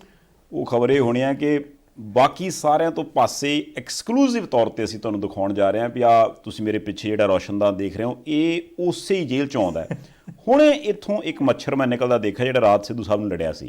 ਅਸੀਂ ਕੋਸ਼ਿਸ਼ ਕਰਾਂਗੇ ਦੁਬਾਰਾ ਉਹ ਮੱਛਰ ਸਾਨੂੰ ਟੱਕਰੇ ਤੇ ਅਸੀਂ ਉਹਨੂੰ ਪੁੱਛੀਏ ਕਿਵੇਂ ਦਾ ਲੱਗਿਆ ਦੰਦੀ ਵੱਢ ਕੇ। ਹਾਂ, ਇਹ ਮੱਛਰ ਵੀ ਦੋ ਗਏ ਸੀ, ਦੋਨਾਂ ਨੇ ਲੜਨ ਦੀ ਕੋਸ਼ਿਸ਼ ਕੀਤੀ, ਇੱਕ ਤਾਂ ਉਹਨਾਂ ਨੇ ਐਂ ਕਰਕੇ ਮਾਰ ਦਿੱਤਾ, ਦੂਜਾ ਸਫਲਤਾਪੂਰਵਕ ਦੰਦੀ ਵੱਢ ਕੇ ਮੁੜਿਆ। ਵੈਸੇ ਗੱਲ ਹੀ ਆ ਇਹ ਅਸੀਂ ਦੇਖੋ ਫਿਰ ਤੁਸੀਂ ਕਹਿਣਾ ਵੀ ਯਾਰ ਤੁਸੀਂ ਆਪਣੇ ਵਾਲੇ ਦੇ ਦੁਆਲੇ ਹੋਏ। ਦੇਖੋ ਹੋਣਾ ਪੈਣਾ, ਕਾਰਨ ਇਹ ਆ ਵੀ ਜੇ ਆਪਾਂ ਜਿੱਥੇ ਆਪਾਂ ਨੂੰ ਯਾਦ ਦਾ ਵੀ ਸੁਧਾਰ ਦੀ ਲੋੜ ਆਪਾਂ ਨੂੰ ਗੱਲ ਕਰਨੀ ਪੈਣੀ। ਇਸ ਕਰਕੇ ਇਸ ਚੀਜ਼ ਤੋਂ ਜਿੰਨਾ ਪਰਹੇਜ਼ ਹੋ ਸਕੇ ਆਪਾਂ ਕਰੀਏ। ਤੁਸੀਂ ਪਾਣੀ ਦੀ ਗੱਲ ਕਰਦੇ ਸੀ, ਮੇਰੇ ਦਿਮਾਗ 'ਚ ਕੁਦਰਤੀ ਆ ਗਿਆ ਆਪਣੇ ਉਹ ਗੁਰਪ੍ਰੀਤ ਸਿੰਘ ਹੁਣੀ ਚੰਦਬਾਜਾ ਵਾਲੇ, ਉਹ ਜ਼ਿਕਰ ਕਰਦੇ ਫਰੀਦਕੋਟ ਜ਼ਿਲ੍ਹੇ ਦੀਆਂ ਨਹਿਰ ਦੇ ਲਾਗੇ ਨਲਕਾ, ਉਹ ਲੋਕ ਵਿਚਾਰੇ ਕਿੱਥੋਂ ਚੁੱਕ ਕੇ ਆਣੇ ਕਹਿੰਦੇ ਵੀ ਯਾਰ ਭਾ ਹੋਰ ਕਿਤੇ ਪਾਣੀ ਹੈ ਨਹੀਂ, ਵੀ ਇੱਥੇ ਪਾਣੀ ਆਉਂਦਾ ਇਹਦੇ ਪੀਣ ਵਾਲਾ ਹੀ ਤੇ ਅਸੀਂ ਪੀ ਲੈਂਦੇ ਹਾਂ। ਫਿਰ ਉਹ ਜ਼ਿਕਰ ਕਰਦੇ ਵੀ ਯਾਰ ਇੱਥੋਂ ਹੀ ਕਿਉਂ, ਕਹਿੰਦੇ ਵੀ ਇੱਥੇ ਆ ਪਾਣੀ ਆ ਤੇ ਥੋੜ੍ਹਾ ਜਿਹਾ ਠੀਕ ਹਾਲਾਤ ਦਾ, ਇਸ ਕਰਕੇ ਲੋਕ ਪੀ ਲੈਂਦੇ ਆ। ਜੇ ਕਿਤੇ ਬਾਹਰੋਂ ਤੁਸੀਂ ਚੱਕ ਕੇ ਖੜੋ ਤੇ ਜਾ ਕੇ ਸੈਂਪਲ ਲਓ ਤੇ ਯੂਰੇਨੀਅਮ ਆ, ਆਰਸੈਨਿਕ ਆ, ਉਹਦੇ ਵਿੱਚ ਹੋਰ ਪਤਾ ਨਹੀਂ ਕਿਹੜੀਆਂ ਧਾਤਾਂ ਨੇ ਜਿਹੜੀਆਂ ਨਹੀਂ ਪੀਣੀਆਂ ਚਾਹੀਦੀਆਂ। ਆਰਸੈਨਿਕ ਦੀ ਤਾਂ ਗੱਲ ਕਰਦੇ ਵੀ ਉਹਦੇ ਵਿੱਚ ਜਿੱਦਾਂ ਸੀਸਾ ਹੁੰਦਾ ਕਿ ਜੀ ਉਹ ਤੁਸੀਂ ਕਹਿੰਦੇ ਵੀ ਉਹ ਚੀਜ਼ਾਂ ਨੇ ਵੀ ਜਿਹੜੀਆਂ ਹੌਲੀ ਹੌਲੀ ਤੁਹਾਨੂੰ ਕੈਂਸਰ ਦੇ ਵਿੱਚ ਰੂਪ 'ਚ ਲੈ ਜਾਣਗੀਆਂ ਜਾਂ ਹੋਰ ਬਿਮਾਰੀਆਂ ਤੁਸੀਂ ਮਰ ਜਾਓਗੇ ਹੌਲੀ ਹੌਲੀ। ਸਵਾਲ ਇਹ ਪੈਦਾ ਹੁੰਦਾ ਵੀ ਆ 3 ਕੁ ਦਿਨ ਅਚਾਨਕ ਜਿਹੜੀਆਂ ਦੂਜੀਆਂ ਟੂਟੀਆਂ ਨੇ ਉਹਨਾਂ ਦਾ ਪਾਣੀ ਸਹੀ ਹੋ ਜਾਣਾ। ਤੁਸੀਂ ਇਹ ਦੇਖੋ ਸੰਧਾਲੀਆ ਸਾਹਿਬ, ਗਰਮੀਆਂ ਨੂੰ ਤਾਂ ਆਪਾਂ ਇਹਦੇ ਵੱਧ ਤੋਂ ਵੱਧ ਪਾਣੀ ਪੀਓ, ਟੀਵੀ 'ਤੇ ਮਸ਼ਹੂਰੀ ਆਉਂਦੀ ਹੁੰਦੀ ਅੱਗੇ, ਗਰਮੀ ਦੇ ਵਿੱਚ ਵੱਧ ਤੋਂ ਵੱਧ ਪਾਣੀ ਪੀਓ, 1 ਗਲਾਸ ਬਾਹਰ ਜਾਣ ਲੱਗੇ ਪੀਓ, 1 ਗਲਾਸ ਬਾਹਰੋਂ ਆਣ ਕੇ ਪੀਓ, ਇੰਨੇ ਲੀਟਰ ਪਾਣੀ ਜ਼ਰੂਰ ਪੀਓ। ਤੇ ਹੁਣ ਹੋ ਸਕਦਾ ਤੁਹਾਡੇ ਵਰਗਾ ਸਿਆਣਾ ਬੰਦਾ ਕੋਈ ਸਲਾਹ ਦੇਵੇ ਲੱਗਾ ਬਹੁਤ ਵਧਾ ਤੂੰ ਕੈਂਸਰ ਕਰਾਉਣਾ ਹੀ ਮੈਨੂੰ, ਮੈਂ ਨਹੀਂ ਪੀਂਦਾ ਪਾਣੀ ਭਾਵੇਂ ਗਰਮੀ ਵਿੱਚ। ਆਹ ਨਹੀਂ ਮਤਲਬ ਇਹ ਉਹ ਚੀਜ਼ਾਂ ਨੇ ਜੀ ਜਿਨ੍ਹਾਂ ਚੀਜ਼ਾਂ ਦੇ ਉੱਪਰ ਕੰਟੀਨਿਊਸਲੀ ਆਪਾਂ ਨੂੰ ਗੱਲ ਕਰਨ ਦੀ ਲੋੜ ਆ। ਇਹ ਇਸ ਕਰਕੇ ਅਸੀਂ ਹਰ ਰੋਜ਼ ਇਹ ਵਿਸ਼ਾ ਛੇੜਦੇ ਹਾਂ ਮਾੜਾ ਵੀ ਉਹ ਜਾਣੇ ਜਿਹੜਾ ਕੋਈ ਸੁਣਦਾ ਹੋਵੇ ਉਹਦੇ ਦਿਮਾਗ 'ਚ ਖਟਕਦੀ ਰਹੇ ਗੱਲ। ਜਿਹਦੀ ਜੇਬ ਨਾਲ ਹਰਾ ਪੈਨ ਲੱਗਾ ਉਹ ਜ਼ਰੂਰ ਕੋਈ ਨਾ ਕੋਈ ਇਹੋ ਜਿਹਾ ਫੈਸਲਾ ਲਵੇ ਵੀ ਯਾਰ ਆਹ ਕੰਮ ਮੈਂ ਕਰਕੇ ਰਹਿਣਾ ਹੀ, ਤੇ ਜੇ ਨਹੀਂ ਤੇ ਫਿਰ ਕੋਈ ਫਾਇਦਾ ਨਹੀਂ। ਜਿੱਦਾਂ ਸਰਦਾਰ ਸੁਖਬੀਰ ਸਿੰਘ ਬਾਦਲ ਸਾਹਿਬ ਦਾ ਵੀ ਬਿਆਨ ਆਇਆ ਜੀ, ਉਹ ਕਹਿੰਦੇ ਵੀ ਭਗਵੰਤ ਮਾਨ ਸਾਹਿਬ ਦੀ ਸਰਕਾਰ ਨੂੰ ਸਭ ਤੋਂ ਪਹਿਲਾਂ ਜਿਹੜਾ ਕੰਮ ਕਰਨਾ ਚਾਹੀਦਾ ਉਹ ਕਰਨਾ ਚਾਹੀਦਾ ਵੀ ਜਿਹੜਾ ਗੰਦਾ ਪਾਣੀ ਨਹਿਰਾਂ 'ਚ ਪੈਂਦਾ, ਕਿਉਂਕਿ ਉਹ ਬੁੱਢੇ ਨਾਲੇ ਦਾ ਲਾ ਲਓ, ਕਹਿੰਦੇ ਵੀ ਹਰੀਕੇ ਪੱਤਨ ਜਿਉਂ ਸਤਲੁਜ ਦਰਿਆ ਉੱਥੋਂ ਰਲ ਕੇ ਨਿਕਲਦਾ ਵੀ ਹੁਣ ਤਾਂ ਕਿਸੇ ਵੇਲੇ ਇਹ ਵੀ ਨਜ਼ਰ ਆਉਂਦਾ ਵੀ ਨਹਿਰ ਦਾ ਅੱਧਾ ਪਾਣੀ ਇੱਕ ਪਾਸੇ ਦਾ ਕਾਲੇ ਰੰਗ ਦਾ ਤੁਰਿਆ ਜਾਂਦਾ ਹੁੰਦਾ, ਵੀ ਇਹਨੂੰ ਬੰਦ ਕਰਨ ਦੀ ਲੋੜ ਆ। ਜੇ ਆਪਾਂ ਨਾ ਕਰ ਸਕੇ ਤਾਂ ਫਿਰ ਹਾਲ ਮਾੜੇ। ਖੈਰ ਉਹ ਦੂਸਰੇ ਪਾਸੇ ਉਹ ਵੀ ਟੱਕਰ ਜਾਂਦੇ ਨੇ ਆਮ ਆਦਮੀ ਪਾਰਟੀ ਵਾਲੇ ਵੀ ਅਸੀਂ ਕਿਹੜਾ ਅੱਜ ਪਾਉਣਾ ਸ਼ੁਰੂ ਕੀਤਾ, ਤੁਸੀਂ ਕਿਉਂ ਨਹੀਂ ਸੀ ਕੀਤਾ। ਉਹ ਲੜਾਈ ਮੈਨੂੰ ਲੱਗਦਾ ਵੀ ਜੇ ਤੇ ਲੜਨੀ ਆ ਤਾਂ ਫਿਰ ਭਾਵੇਂ ਜੀ ਸਦਕੇ ਲੜੀ ਜੋ, ਪਹਿਲਾਂ ਵੀ ਲੜਦੇ ਸੀ ਹੁਣ ਵੀ ਲੜਦੇ ਸੀ, ਪਰ ਜੇ ਹੁਣ ਵਾਲੇ ਸੁਧਾਰ ਲੈਣ ਤਾਂ ਐਟਲੀਸਟ ਕੱਲ੍ਹ ਨੂੰ ਹਿੱਕ ਠੋਕ ਕੇ ਕਹਿਣ ਵਾਲੇ ਤਾਂ ਬਣਨਗੇ ਵੀ ਤੁਸੀਂ ਨਹੀਂ ਕੀਤਾ ਅਸੀਂ ਕਰਤਾ ਜੀ। ਮੁੱਦਾ ਬਣਿਆ ਇੰਨਾ ਥੋੜ੍ਹਾ ਕਿ ਘੱਟੋ ਘੱਟ ਪੰਜਾਬ ਦੀ ਲੀਡਰਸ਼ਿਪ ਇਸ ਮੁੱਦੇ ਤੇ ਬੋਲਣ ਲੱਗੀ ਹੈ, ਚਾਹੇ ਉਹ ਸੱਤਾਧਾਰੀ ਹੈ ਚਾਹੇ ਵਿਰੋਧੀ ਹੈ। ਨਹੀਂ ਤਾਂ ਬੁੱਢਾ ਨਾਲਾ ਤਾਂ ਉਹਨਾਂ ਨੂੰ ਐਂ ਲੱਗਦਾ ਇਹ ਤੋਂ ਵਧੀਆ ਸਾਫ਼ ਪਾਣੀ ਨਹੀਂ ਕਿਤੇ ਬਈ। ਆ ਤਾਂ ਲੋਕ ਐਵੇਂ ਕਹੀ ਜਾਂਦੇ ਆ। ਗੁਰਪ੍ਰੀਤ ਸਿੰਘ ਚੰਦਬਾਜਾ ਦਾ ਤੁਸੀਂ ਨਾਂ ਲਿਆ, ਬਾਬਾ ਬਲਵੀਰ ਸਿੰਘ ਸੀਚੇ ਵਾਲੋਂ ਕਿੰਨੀ ਮਿਹਨਤ ਕੀਤੀ ਉਸ ਮੁੱਦੇ ਤੇ। ਹੁਣ ਇੱਕ ਗੱਲ ਤਾਂ ਪੱਕੀ ਹੈ, ਪੁਰਾਣੇ ਨਹੀਂ ਬੰਦ ਕਰ ਸਕੇ ਉਹਨਾਂ ਦੀ ਗਲਤੀ ਹੈ, ਉਹਨਾਂ ਨੂੰ ਕਰਨਾ ਚਾਹੀਦਾ ਸੀ, ਉਹਨਾਂ ਨੇ ਨੁਕਸਾਨ ਕੀਤਾ।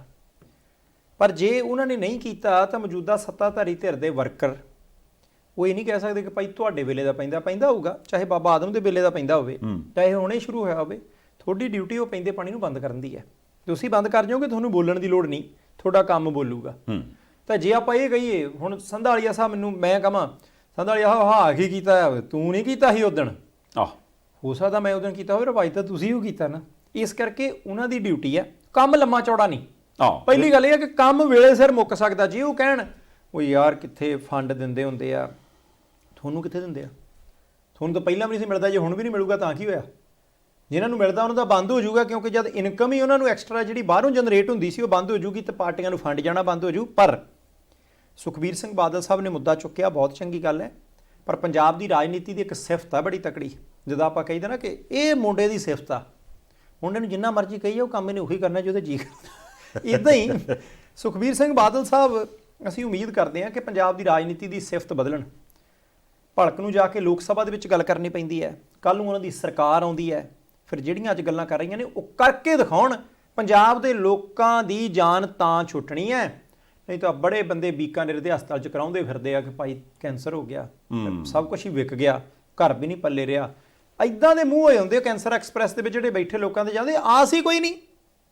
ਅਗਲੇ ਵੀ ਕਹਿੰਦੇ ਜੀ ਦੇਖੋ 5-7 ਮਹੀਨੇ ਹੀ ਆ, ਇੱਥੇ ਲਿਆਉਣਾ, ਇੱਥੇ ਲੈ ਆਓ, ਸੇਵਾ ਕਰਨੀ ਘਰੇ, ਸੇਵਾ ਕਰ ਲਓ। ਉਹ ਸ਼ਬਦ ਸੁਣਨੇ, ਉਹਦੇ ਤੋਂ ਬਾਅਦ ਉਹ 5-7 ਮਹੀਨਿਆਂ ਦਾ ਸਮਾਂ ਕੱਢਣਾ, ਹੰਡਾਉਣਾ ਬਹੁਤ ਔਖਾ ਹੁੰਦਾ। ਨਹੀਂ ਇਹ ਤਾਂ ਗੱਲ ਹੈਗੀ। ਯੂਰੇਨੀਅਮ ਕਿਸੇ ਵੇਲੇ ਬੰਦਾ ਜਦੋਂ ਜ਼ਿਕਰ ਸੁਣਦਾ ਤੇ ਬੰਦੇ ਨੂੰ ਲੱਗਦਾ ਵੀ ਯੂਰੇਨੀਅਮ ਯੂਰੀਆ ਖਣੀ ਆਪਾਂ ਜ਼ਿਆਦਾ ਪਾਣੇ ਕਦੀ ਉਹਨਾਂ ਦਾ ਕਰਕੇ ਹੈਗਾ। ਉਹ ਤਾਂ ਭਾਰੀਆਂ ਧਾਤਾਂ ਤਾਂ ਹੁਣ ਜ਼ਮੀਨ ਦੇ ਵਿੱਚੋਂ ਹੀ ਨਿਕਲਦੀਆਂ ਨੇ ਜੀ। ਹੁਣ ਜਦੋਂ ਪਾਣੀ ਆਪਾਂ ਉੱਪਰਲਾ ਖਤਮ ਕਰੀ ਜਾਂਦੇ ਹੋਰ ਡੂੰਘੇ ਬੋਰ ਕਈ ਕੁਛ ਆਪਾਂ ਥੱਲਿਓਂ ਰਲਾ ਲਿਆ, ਕਈ ਕੁਛ ਉੱਪਰੋਂ ਥੱਲੇ ਜਾ ਰਲੀ ਜਾਂਦਾ, ਉਹਦੇ ਵਿੱਚੋਂ ਇਹ ਸਾਰਾ ਕੁਛ ਆ ਜਾਂਦਾ। ਤੇ ਯੂਰੇਨੀਅਮ ਨੂੰ ਜੇ ਮਾੜਦਿਆਂ ਆਪਾਂ ਤੋੜ ਕੇ ਦੇਖੀਏ ਤੇ ਫਿਰ ਉਹ ਜਾ ਕੇ ਉਹ ਐਟਮ ਬੰਬ ਵਾਲੀ ਕੈਟਾਗਰੀ ਨਾਲ ਜਾ ਰਲਦਾ। ਉੱਥੇ ਵੀ ਤੇ ਚਰਚਾ ਚੱਲਦੀ ਨੇ। ਜਾਪਾਨ ਦੇ ਵਿੱਚ ਕਹਿੰਦੇ ਜਦੋਂ ਦਾ ਸੁੱਟਿਆ ਸੀ ਉਦੋਂ ਬਾਅਦ ਕਈ ਦਹਾਕਿਆਂ ਤੱਕ ਉਹ ਸਾਰਾ ਕੁਛ ਅਸਰ ਚੱਲਦਾ ਰਿਹਾ ਸੀ। ਉਹ ਅਸਰ ਜੀ ਹੁਣ ਸਾਡੇ ਵੀ ਆਉਣ ਲੱਗ ਪਿਆ। ਗੱਲ ਇਹ ਆ ਵੀ ਜੇ ਤੇ ਕਰਨੀ ਆ ਗੱਲ ਤੇ ਫੇਰ ਭਾਵੇਂ ਰੋਜ਼ ਕਰ ਲਿਆ ਕਰੀਏ, ਜੇ ਇਹਦਾ ਕਰਨਾ ਹੱਲ ਉਹ ਇੱਕੇ ਨਾਲ ਕਰਨਾ ਪੈਣਾ। ਇਦਾਂ ਹੀ ਆ ਜੀ। ਬਾਕੀ ਸੰਧਾਲੀਆ ਸਾਹਿਬ ਆਪਾਂ ਇਸ ਹਾਲਤ ਤੋਂ ਅਗਲੇ ਪਾਸੇ ਫਿਰ ਥੋੜੀ ਜਿਹੀ ਮੇਰਾ ਇਰਾਦਾ ਸੀ ਕਿ ਸਿੱਧੂ ਸਾਹਿਬ ਵਾਲੇ ਪਾਸੇ ਨੂੰ ਗੱਲ ਲੈ ਚਲੀਏ। ਨਹੀਂ ਉਹ ਜ਼ਰੂਰੀ। ਆਪਾਂ ਮੱਛਰ ਤੋਂ ਜਿਉਂ ਬਾਹਰ ਨਿਕਲੇ ਮੁੜ ਕੇ ਉਹਦੇ ਨੂੰ ਗਏ ਹੀ ਨਹੀਂ ਨਾ, ਅੰਦਰ ਹੀ ਨਹੀਂ ਗਏ ਹੈ। ਹਾਂ, ਕਈ ਵਾਰੀ ਹੁੰਦਾ ਨਾ ਕਿ ਜਾਗੋ ਜਦੋਂ ਨਿਕਲਦੀ ਹੈ ਇੱਕ ਜਗ੍ਹਾ ਦੇ ਉੱਤੇ ਘਰ ਜਾਂਦੇ ਆ, ਉਹ ਸੁਣ ਲੱਗ ਪੈਂਦੇ ਹਾਂ ਮੇਰੀ ਤਾਂ ਜੀ ਆਪਣੇ ਰਾਣੀ ਦੇ ਪੇਕੇ ਤੁਹਾਡੇ ਪਿੰਡ ਆ, ਉਹ ਫਿਰ ਉੱਥੇ ਆ ਅਗਲੇ ਜਾਗੋ ਤੀਜੇ ਘਰ ਵੀ ਲੈ ਜਾਂਦੇ ਆ, ਉਹ ਰਾਣੀ ਦੇ ਪੇਕਿਆਂ ਚ ਉਹ ਉਹਦੇ ਪੇਕਿਆਂ ਚ ਨਹੀਂ ਨਿਕਲਦੇ ਆ ਜੀ। ਆਪਾਂ ਉਧਰਲੇ ਪਾਸੇ ਨੂੰ ਤੁਰ ਪਏ। ਬਾਕੀ ਸੰਧਾਲੀਆ ਸਾਹਿਬ ਦੇਖੋ ਸਾਰਾ ਦਿਨ ਚਰਚਾ ਚੱਲਦੀ ਰਹੀ ਕਿ ਸਿੱਧੂ ਸਾਹਿਬ ਅੰਦਰ ਜਾਣਗੇ ਕਿ ਨਹੀਂ। ਉਹਨਾਂ ਨੇ ਪਹਿਲੇ ਦਿਨ ਕਿਹਾ ਸੀ ਕਿ ਮੈਨੂੰ ਮਾਨਯੋਗ ਸੁਪਰੀਮ ਕੋਰਟ ਦਾ ਫੈਸਲਾ ਮਨਜ਼ੂਰ, ਸਤਿਕਾਰ। ਫਿਰ ਪਟੀਸ਼ਨ ਪਾਤੀ, ਕਹਿੰਦੇ ਜੀ ਸਿਹਤ ਨਹੀਂ ਠੀਕ, ਚਿੱਤ ਨਹੀਂ ਤਕੜਾ, ਪੈਰ ਤੇ ਵੀ ਸੱਟ ਆ, ਆਪਰੇਸ਼ਨ ਹੋਇਆ, ਕਣਕ ਦੀ ਤਾਂ ਰੋਟੀ ਨਹੀਂ ਖਾ ਸਕਦੇ, ਆਪਰੇਸ਼ਨ ਹੀ ਇਦਾਂ ਹੋਇਆ, ਇਸ ਕਰਕੇ ਉਹਨਾਂ ਨੂੰ ਥੋੜੀ ਜਿਹੀ ਮੋਹਲਤ ਦਿਓ, ਹਫ਼ਤੇ 2 ਹਫ਼ਤੇ 3 ਹਫ਼ਤੇ ਦੀ। ਅਭਿਸ਼ੇਕ ਮਨੂ ਸਿੰਘ ਵੀ ਸੁਪਰੀਮ ਕੋਰਟ ਦੇ ਚੋਟੀ ਦੇ ਵਕੀਲ ਨੇ।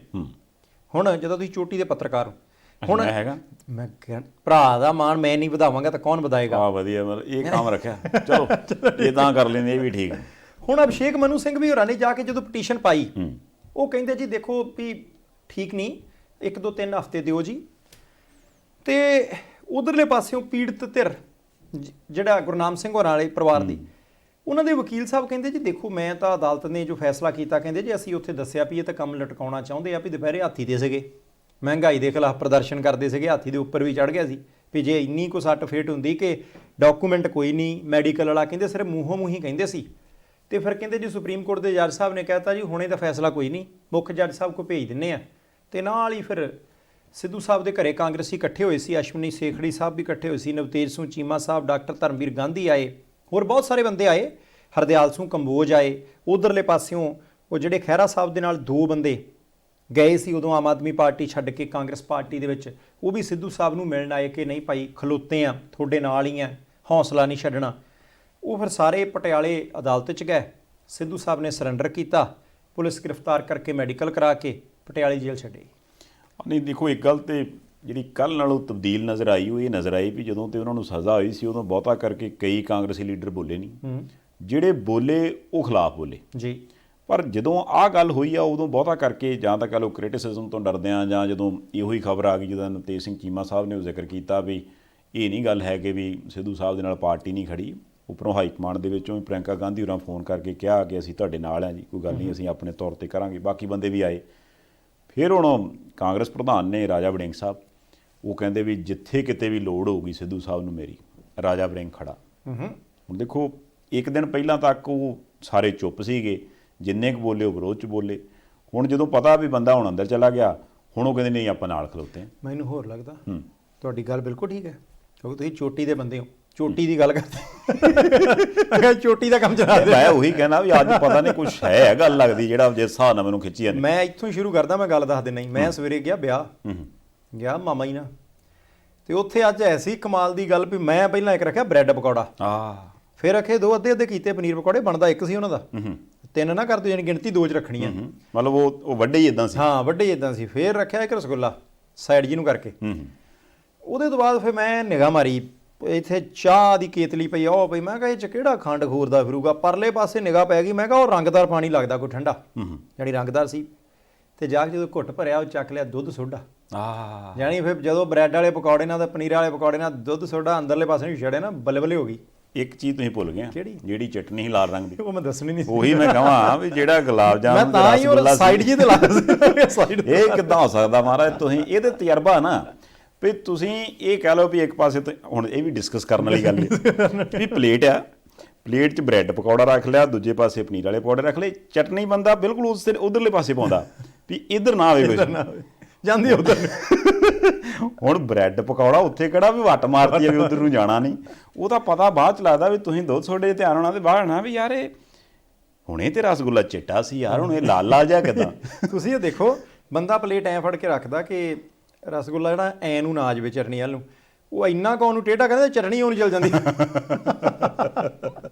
ਚਲੋ ਅੱਛਾ, ਗੱਲ ਰਾਜਾ ਵੜਿੰਗ ਸਾਹਿਬ ਦੀ ਕਰਦੇ ਸੀ। ਇਹਨੂੰ ਕਹਿੰਦੇ ਵੀ ਤੁਸੀਂ ਵੀ ਫਿਰ ਚੋਟੀ ਦਾ ਖਾਣਾ ਖਾ ਕੇ ਆਏ। ਨਹੀਂ, ਮੈਂ ਦੁੱਧ ਸੋਡਾ ਪਹਿਲੀ ਵਾਰੀ ਦੇਖਿਆ। ਅੱਛਾ। ਜਾਣੀ ਵੀ ਕੈਨੇਡਾ ਦੇ ਵਿੱਚ ਸਵੇਰੇ ਚਾਹ ਨਾਲ ਦੁੱਧ ਸੋਡਾ ਬੱਲੇ ਬੱਲੇ ਹੋ ਗਈ, ਫਿਰ ਮੈਂ ਹੌਲੀ ਦੇਣੀ ਦੂਜਾ ਗਲਾਸ ਵੀ ਪੀ ਲਿਆ। ਅਜੇ 2 ਹੀ ਮੰਨੇ ਆ ਤੁਸੀਂ। ਨਹੀਂ, ਮੈਂ ਛੇਤੀ ਮੁੜਿਆ ਨਾ। ਅੱਛਾ, ਜਾਣਾ ਇਹ ਦੁਬਾਰਾ। ਸੰਧਾਲੀਆ ਸਾਹਿਬ ਹੋਇਆ ਕੀ, ਸਭ ਤੋਂ ਪਹਿਲਾਂ ਸੁਖਜਿੰਦਰ ਸਿੰਘ ਰੰਧਾਵਾ ਸਾਹਿਬ ਨੇ ਕਿਹਾ ਸੀ ਕਿ ਸਿੱਧੂ ਨੇ ਕਾਂਗਰਸ ਮਾਰਤੀ, ਖਿਲਾਰਤੀ, ਹਾਈ ਕਮਾਂਡ ਦੇ ਗਲ ਪੈ ਗਿਆ, ਇਹਨੂੰ ਪਹਿਲਾਂ ਕੱਢਣਾ ਚਾਹੀਦਾ। ਮੈਂ ਕਿਹਾ ਸੀ ਜਾਖੜ ਨੂੰ ਵੀ ਕੱਢਣਾ ਚਾਹੀਦਾ ਸੀ। ਬੜਾ ਬੋਲੇ, ਬੋਲ ਸਕਦੇ ਆ ਭਾਈ। ਉਧਰਲੇ ਪਾਸੇ ਉਹ ਰਹਿੰਦੀ ਖੁੰਦੀ ਕਸਰ ਰਾਣਾ ਗੁਰਜੀਤ ਸਿੰਘ ਹਰਾਂ ਪੂਰੀ ਕਰਤੀ। ਉਹ ਫੇਰ ਕਹਿੰਦੇ ਮੈਨੂੰ ਤਾਂ ਲੱਗਦਾ ਸਿੱਧੂ ਭਾਜਪਾ ਦਾ ਬੰਦਾ। ਮੈਨੂੰ ਤਾਂ ਲੱਗਦਾ ਹੁਣ ਉਹਨਾਂ ਨੇ ਤਰੀਕੇ ਜਾਂ ਨਾ ਇਹਨੂੰ ਹੌਲੀ ਦੇਣੀ ਮਾਫੀ ਦਵਾਉਣੀ ਆ ਤਾਂ ਭਾਜਪਾ ਸ਼ਾਮਲ ਕਰਾ ਲੈਣਾ। ਪਹਿਲਾ ਪ੍ਰਧਾਨ ਕਾਂਗਰਸ ਪਾਰਟੀ ਦੇ ਜਿਹਨੇ ਆਪਣੇ ਹਲਕੇ ਤੋਂ ਪਹਿਲਾਂ ਕਿਤੇ ਪ੍ਰਚਾਰ ਹੀ ਨਹੀਂ ਕੀਤਾ ਤੇ ਹਾਰ ਆਪਣੀ ਸੀਟ ਵੀ ਗਿਆ। ਇੱਥੋਂ ਤੱਕ ਵੀ ਉਹਨਾਂ ਨੇ ਕਹਿਤਾ, ਉਹ ਕਹਿੰਦੇ ਜੇ ਆਹੀ ਕੰਮ ਕਿਸੇ ਹੋਰ ਨਾਲ ਹੁੰਦਾ ਤਾਂ AK 47 ਵਾਂਗੂ ਬਿਆਨ ਦੇਣੇ ਸੀ ਨਵਜੋਤ ਸਿੰਘ ਸਿੱਧੂ ਨੇ। ਜੇ ਜੋ ਕਹਿੰਦੇ ਇਹਨਾਂ ਨਾਲ ਹੋਇਆ, ਕਹਿੰਦੇ ਕਤਲ ਸਾਬਤ ਹੋ ਗਿਆ ਇਹਨਾਂ ਤੇ। ਉਹ ਇਹ ਰਾਣਾ ਗੁਰਜੀਤ ਸਿੰਘ ਹੋਰਾਂ ਦੀ ਵਰਡਿੰਗ ਹੈ। ਚਲੋ, ਯਾਨੀ ਐਨ ਖਿੱਚ ਕੇ ਪੈ ਗਿਆ ਕਿ ਦੋਨੇ ਬੰਦੇ, ਤੇ ਦੂਰੀ ਵੀ ਹੈ ਨਹੀਂ ਉਹਨਾਂ ਦੇ ਦੋਨਾਂ ਦੇ ਹਲਕਿਆਂ 'ਚ ਬਹੁਤੀ। ਡੇਰਾ ਬਾਬਾ ਨਾਨਕ ਤੇ ਕਪੂਰਥਲਾ ਕਿੰਨੀ ਕੁ ਦੂਰ ਹੈ ਕਿਤੇ। ਪਰ ਅਚਾਨਕ ਉਦੋਂ ਲੱਗਦਾ ਸੀ ਕਿ ਸਾਰੀ ਕਾਂਗਰਸ ਪਾਰਟੀ ਪਿੱਛੇ ਹੋ ਗਈ ਸਿੱਧੂ ਸਾਹਿਬ ਤੋਂ। 1 ਘੰਟੀ ਖੜ ਕੇ ਆਇਆ ਸਿੱਧੂ ਸਾਹਿਬ ਉੱਥੇ ਚਿੰਤਤ ਬੈਠੇ ਆ, ਟੈਲੀਫੋਨ ਪਿਆ ਜਿੱਦਾਂ ਮੈਂ ਕੋਲ ਬੈਠਾ ਹੁੰਦਾ। ਟਰਨ ਐ ਵੱਜਿਆ, ਕੰਨ ਨੂੰ ਫੋਨ ਲਾਇਆ ਤੇ ਬੀਬੀ ਪ੍ਰਿਯੰਕਾ ਗਾਂਧੀ ਬੋਲੇ। ਨਹੀਂ, ਇਹ ਟਰਨ ਜਿਹੜਾ ਤੁਸੀਂ ਦੱਸਿਆ ਇਹ ਰਿੰਗਟੋਨ ਵੀ ਬੋਲ ਕੇ ਮੂੰਹ ਨਾਲ ਆਵਾਜ਼ ਕੱਢ ਆ ਵੱਜੀ ਸੀ ਰਿੰਗਟੋਨ। ਛੋਟੀ ਦੀ ਰਿੰਗ ਤੁਸੀਂ ਕਰ ਸਕਦੇ ਹੋ। ਤੇ ਉਹਨਾਂ ਨੇ ਫਿਰ ਕਿਹਾ ਕਿ ਸਿੱਧੂ ਸਾਹਿਬ ਅਸੀਂ ਤੁਹਾਡੇ ਨਾਲ ਆ, ਕਾਂਗਰਸ ਪਾਰਟੀ ਤੁਹਾਡੇ ਨਾਲ ਹੈ, ਤੁਸੀਂ ਘਬਰਾਉਣਾ ਨਹੀਂ ਹੈ, ਇਹ ਹਿੰਮਤ ਰੱਖਣੀ ਹੈ, ਇਦਾਂ ਦੀਆਂ ਮੁਸੀਬਤਾਂ ਬੰਦੇ ਤੇ ਆਉਂਦੀਆਂ ਰਹਿੰਦੀਆਂ। ਬੀਬੀ ਜੀ ਦਾ ਟੈਲੀਫੋਨ ਆਇਆ, ਉਧਰੋਂ ਪ੍ਰਤਾਪ ਸਿੰਘ ਬਾਜਵਾ ਸਾਹਿਬ ਦਾ ਬਿਆਨ ਆਇਆ, ਉਧਰੋਂ ਰਾਜਾ ਵੜਿੰਗ ਸਾਹਿਬ ਦਾ ਬਿਆਨ ਆਇਆ, ਹੋਰ ਵੀ 5-7 ਬੰਦਿਆਂ ਦੇ ਟਵੀਟ ਆ ਗਿਆ, ਖਹਿਰਾ ਸਾਹਿਬ ਨੇ ਵੀ ਟਵੀਟ ਕੀਤਾ। ਹੁਣ ਇਹ ਲੱਗਦਾ ਕਿ ਜਦੋਂ ਦੇ ਗੁਜਰਾਤ ਵਾਲੇ ਹਾਰਦਿਕ ਪਟੇਲ ਸਾਹਿਬ ਗਏ ਨੇ, ਜਦੋਂ ਦੇ ਕਈ ਹੋਰ ਬੰਦੇ ਜਾਣ ਨੂੰ ਤਿਆਰ ਬੈਠੇ ਆ, ਜਦੋਂ ਦੇ ਜਾਖੜ ਸਾਹਿਬ ਗਏ ਆ, ਹੁਣ ਹਾਈਕਮਾਂਡ ਵੀ ਸੋਚਦੀ ਹੋਣੀ ਆ ਕਿ ਹੁਣ ਭਾਈ ਰਹਿ ਕਿੰਨੇ ਅੱਗੇ ਜਿਹੜੇ ਗਵਾ ਲੈਣੇ ਆ, ਬਿਆਨ ਹੀ ਆ ਦੇ ਦਿੰਨੇ ਆ।